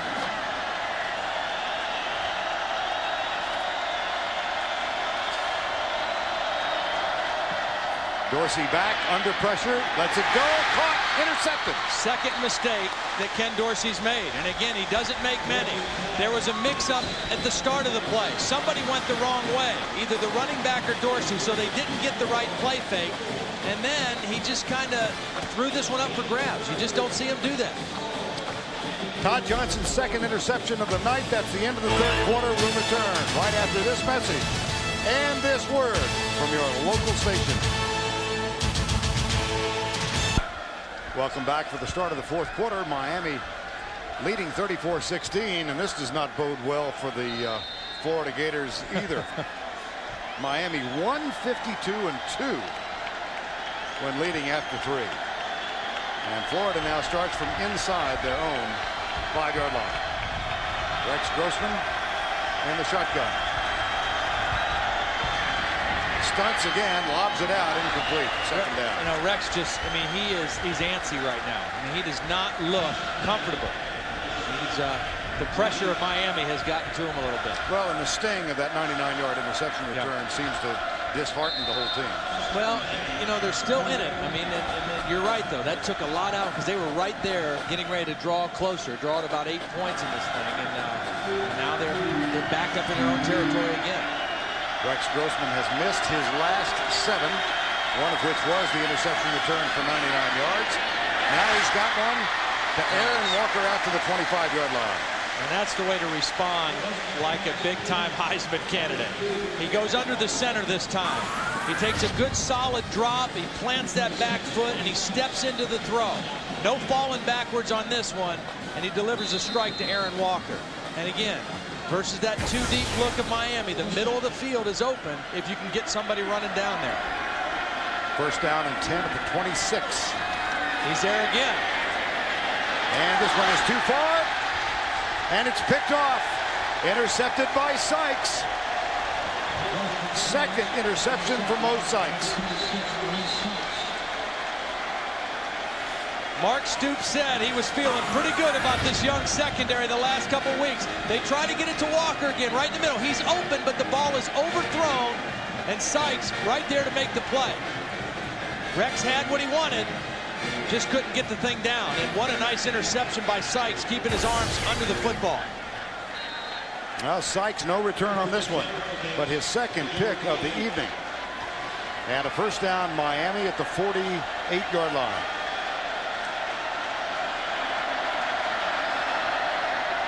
Dorsey hands it off.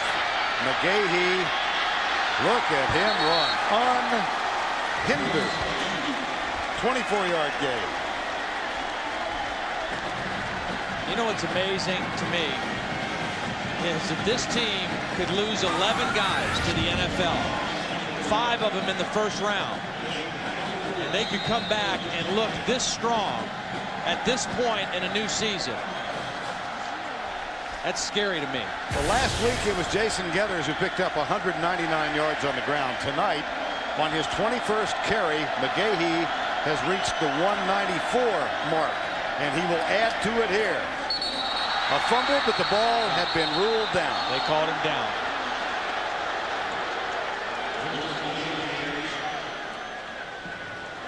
You know, when we talked to the Miami players this week and we asked them about, you know, do you guys really feel like you can repeat? I mean, is that legit? And they said absolutely. I mean, they started talking about repeating as national champions as soon as the Rose Bowl game was over. And Ken Dorsey was one of those guys, you know, that said, hey, we're going to get better. We're still hungry. We want to go out and keep winning football games. And I think they definitely are a legitimate title contender again.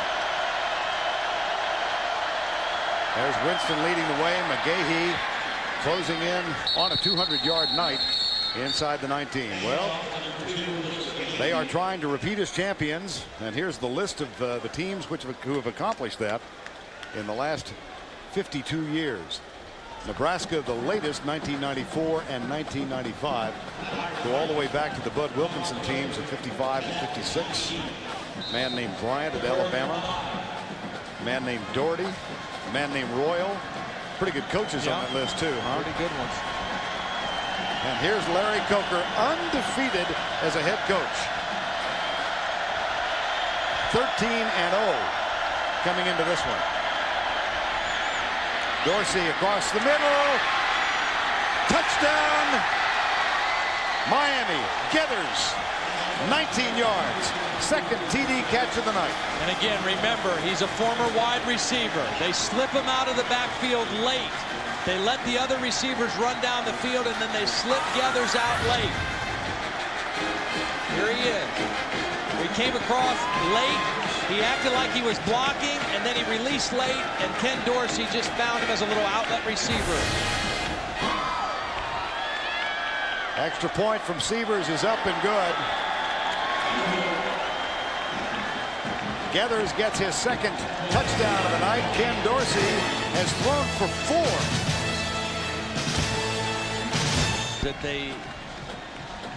they're strong at every place. I mean, they can run the ball, they can throw it, they've got talent at all the skill positions. Defensively, you know, the question about their secondary I think has been answered pretty well tonight.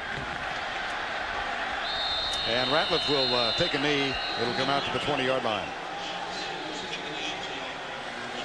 Well, more tennis coming up for you. The Williams sisters battle for the women's championship at the U.S. Open. Serena Williams against Venus Williams. Our crack crew, Dick Enberg, Mary Carrillo, John McEnroe will be there to bring it all to you. U.S. Open women's final following our football game. Well, for two girls who don't really like playing against each other, they sure do it a lot. They do. Yes, they do. 1st and 10. Draw play. Grossman, Graham, back to the 20. It's Rand Carthon. Now let's go upstairs and check in once again with Tim Brando. All right, Vern, I'm still here. Let's take a look at our Kinko's top performance of the day. An opportunistic Oklahoma defense. Strong safety Eric Bassey picks up this fumble, carries it back 45 yards in the final moments. Sooners number 2 in holding. Back to Vern. All right, Tim, thank you very much. Tim doing his emulation of the Drifters and staying up on the roof. And that pass is complete to the 25-yard line. Good to have Tim Spencer with us, isn't it? We should make this a regular occurrence. Here he is. Got a pretty good seat. Get them out of the comfort of New York City and on the road. You know, even though Alabama lost that game, that's a pretty impressive effort for Dennis Franchione's team going out to Norman, playing all the way well into the final minutes of that football game. It's interesting because Dennis Franchione came and spent a few days with Larry Coker and his staff this summer to talk to him about how they rebuilt the program with the probation and the loss of scholarships. Here's Grossman, and he gets the first down out to the 40-yard line. What a pretty good move he put on. And no quit left in him, as you can see. I mean, he's still going to fight to the very end, no matter what happens. No slide, neither. He was going shoulder first on that one. Gain of 15 for Rex Grossman and a first down. Backs up, finds Taylor Jacobs.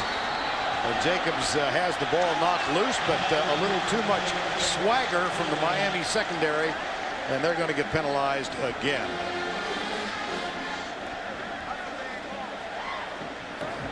After the play was over, personal foul, late hit on the defense, 15-yard penalty from the line of scrimmage, first down. He led with his head. You know, that was the problem there by Sean Taylor.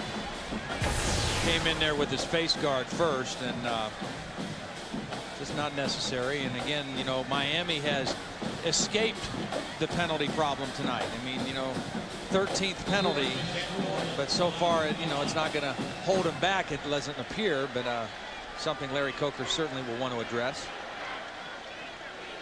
You saw the numbers for Dorsey and Grossman. This one down the middle, incomplete. Good coverage deep from Vilma. Yeah. Some people might watch that play and say, well, wasn't that face guarding? But there is no face guarding in college football. I mean, you can run down there and not look back for the ball as long as you don't make contact, and John Vilma didn't. John Vilma's looking at the eyes of Aaron Walker, and when he sees him focus on the ball, he puts his hands up instinctively. That's a nice play by John Vilma. 2nd down, 10, Florida, trailing 41-16. Comes the rush from Jamal Green, and great coverage from Matt Walters, number 91, who is the inspirational and physical leader of this ball club. And again, defensively, the depth of this defensive line. This is a screen pass. It's the 4th quarter, and your defensive tackle, Matt Walters, is running this play down. Here he is right here. Watch him read the screen and then take off. He sees it, he reads it, and then he tracks it down. That's a veteran play by Matt Walters. He read that screen so quickly, he was able to make the play. 3rd and 15. 3-man rush now, indicated by Miami. They'll send 4. Grossman back, and that one's almost picked off, knocked away by Sean Taylor. Well, just look at the body language of these Florida receivers. I mean, it's been a frustrating night for all of them. They've got their hands on their hips. They're walking off the field. Nothing easy. This Miami secondary, the big question mark. All these freshmen and sophomores, how would they handle playing against Rex Grossman here in the Swamp? They have answered the call tonight. They have really been outstanding. And helped in no small measure, Todd, by the pressure of the front four, actually the front eight, because they rotate those fellows in and out. And here's the punt. Out of bounds inside the 5. It'll be marked at the 2.5-yard line. 10 minutes, 1 second remaining in the Swamp. It's all Miami right now.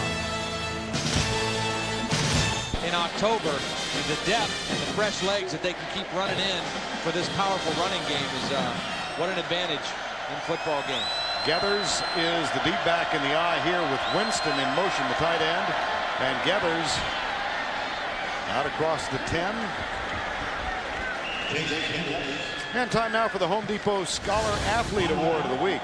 Ian Scott, number 99 for the Florida Gators, with a grade point average of 3.50. His major, systems engineering. Home Depot's commitment to the investment of our future is shown today by donating $1,000 to the University of Miami's scholarship fund. Ian Scott was also an outstanding basketball player.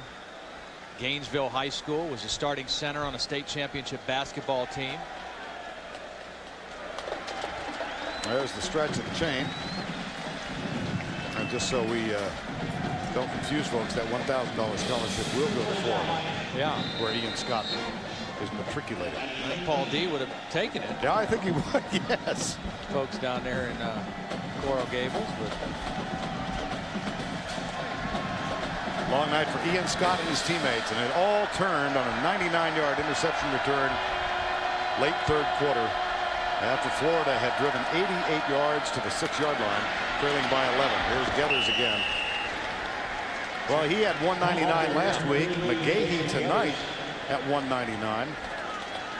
And they continue to add to this ground total. And I wouldn't be surprised if they don't bust another long run here soon, because Florida is kind of selling out now. They're putting a lot of guys around the line of scrimmage, figuring that Miami's going to run. They're trying to outnumber them in the running game. And if you get through that first line of defense, you've got some open field. So if Florida misses any tackles here, we might see another long run by either Geathers or McGahee. Second down, 5. Good tackle. Reed Fleming, number 40, makes the stop, and it'll be third down. Miami running the football tonight, just doing an outstanding job. Well, like you said, Todd, they are so well balanced. They're well balanced. They're big and physical up front. 276 yards running the football now tonight. And when you can do that, you just open up everything in your offense. You can protect your quarterback. Your play action game is effective. Romberg and McGrath among those in the offensive line. Here's Geathers, who is, well, I thought he was knocked down. He struggles forward, and it'll be fourth down after the tackle is made. Romberg a little slow getting up after that play. Now, Romberg out of Windsor, Ontario, already has his degree, getting his master's degree in sports administration, and he is a trip. Oh, he was fun to talk to. He is great fun. He is one of 3 Canadians on this offensive line. You got Romberg, Sherko Haji Razuli, who was born in Iran but lived also in Argentina and Germany, and then Joe McGrath, who's on there right now from Moose Jaw, Saskatchewan. Appropriate that an offensive lineman would be from Moose Jaw. Yeah, it has to be offensive lineman. Couldn't be, you know, a punter or a wide receiver or anything. It has to be an offensive lineman. At least we didn't call him a big ugly. Nor a hoss and a half. Top-ranked Miami going after its 24th game in succession. Here's Grossman, hammered, knocked down. Vince Wilfork.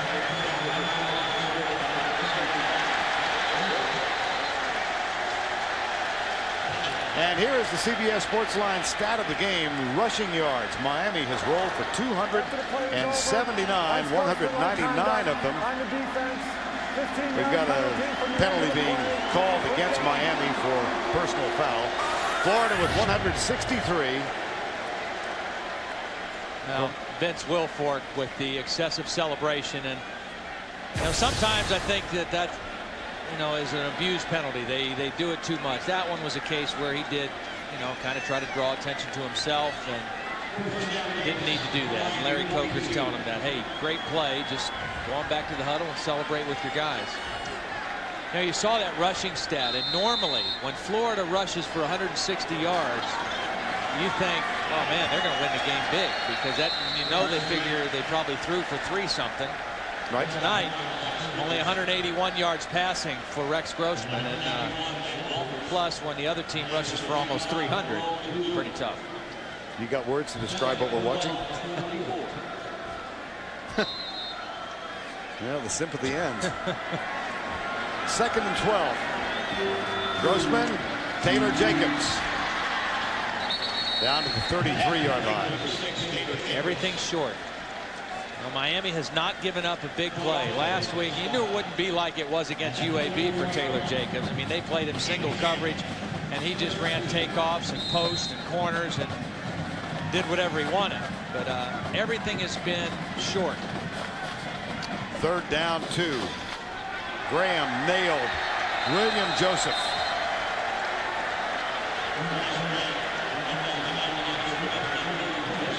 And that'll bring up 4th down. And obviously Florida with no choice but to go for it. How would you like to keep track of the grocery bill for the Joseph family? You got William, that big fella, playing defensive tackle. He's 6'5", 285. His brother Carlos is a starting left tackle. He's 6'6", 315. My goodness. Well, the 2 boys are sons of Haitian immigrants. There's the punt. They do decide to punt, and it'll go into the end zone, come out to the 20-yard line. Matt Jackson down there. 4 minutes and 58 seconds remaining. Hurricanes up 41-16. While you were out, life called. Life called. And guess what? You're late. Because you're trying to be everywhere, do everything. What you need is some serious money management. Experts who can create a model portfolio. Then manage it based on your investment objectives. Field goals gave Miami a 6-0 lead. Ernest Graham put Florida on top after the extra point, and then a field goal from Matt Leach gave them a 10-6 lead. But Ken Dorsey toward the end of the first half with a couple of touchdown tosses. This one to Jason Geathers, 27-10 the score. Bam Hardman with an interception return for a touchdown made it 27-16, missed extra point. And here is the key play of the ball game. It was ruled a 97-yard interception return. Now from that point,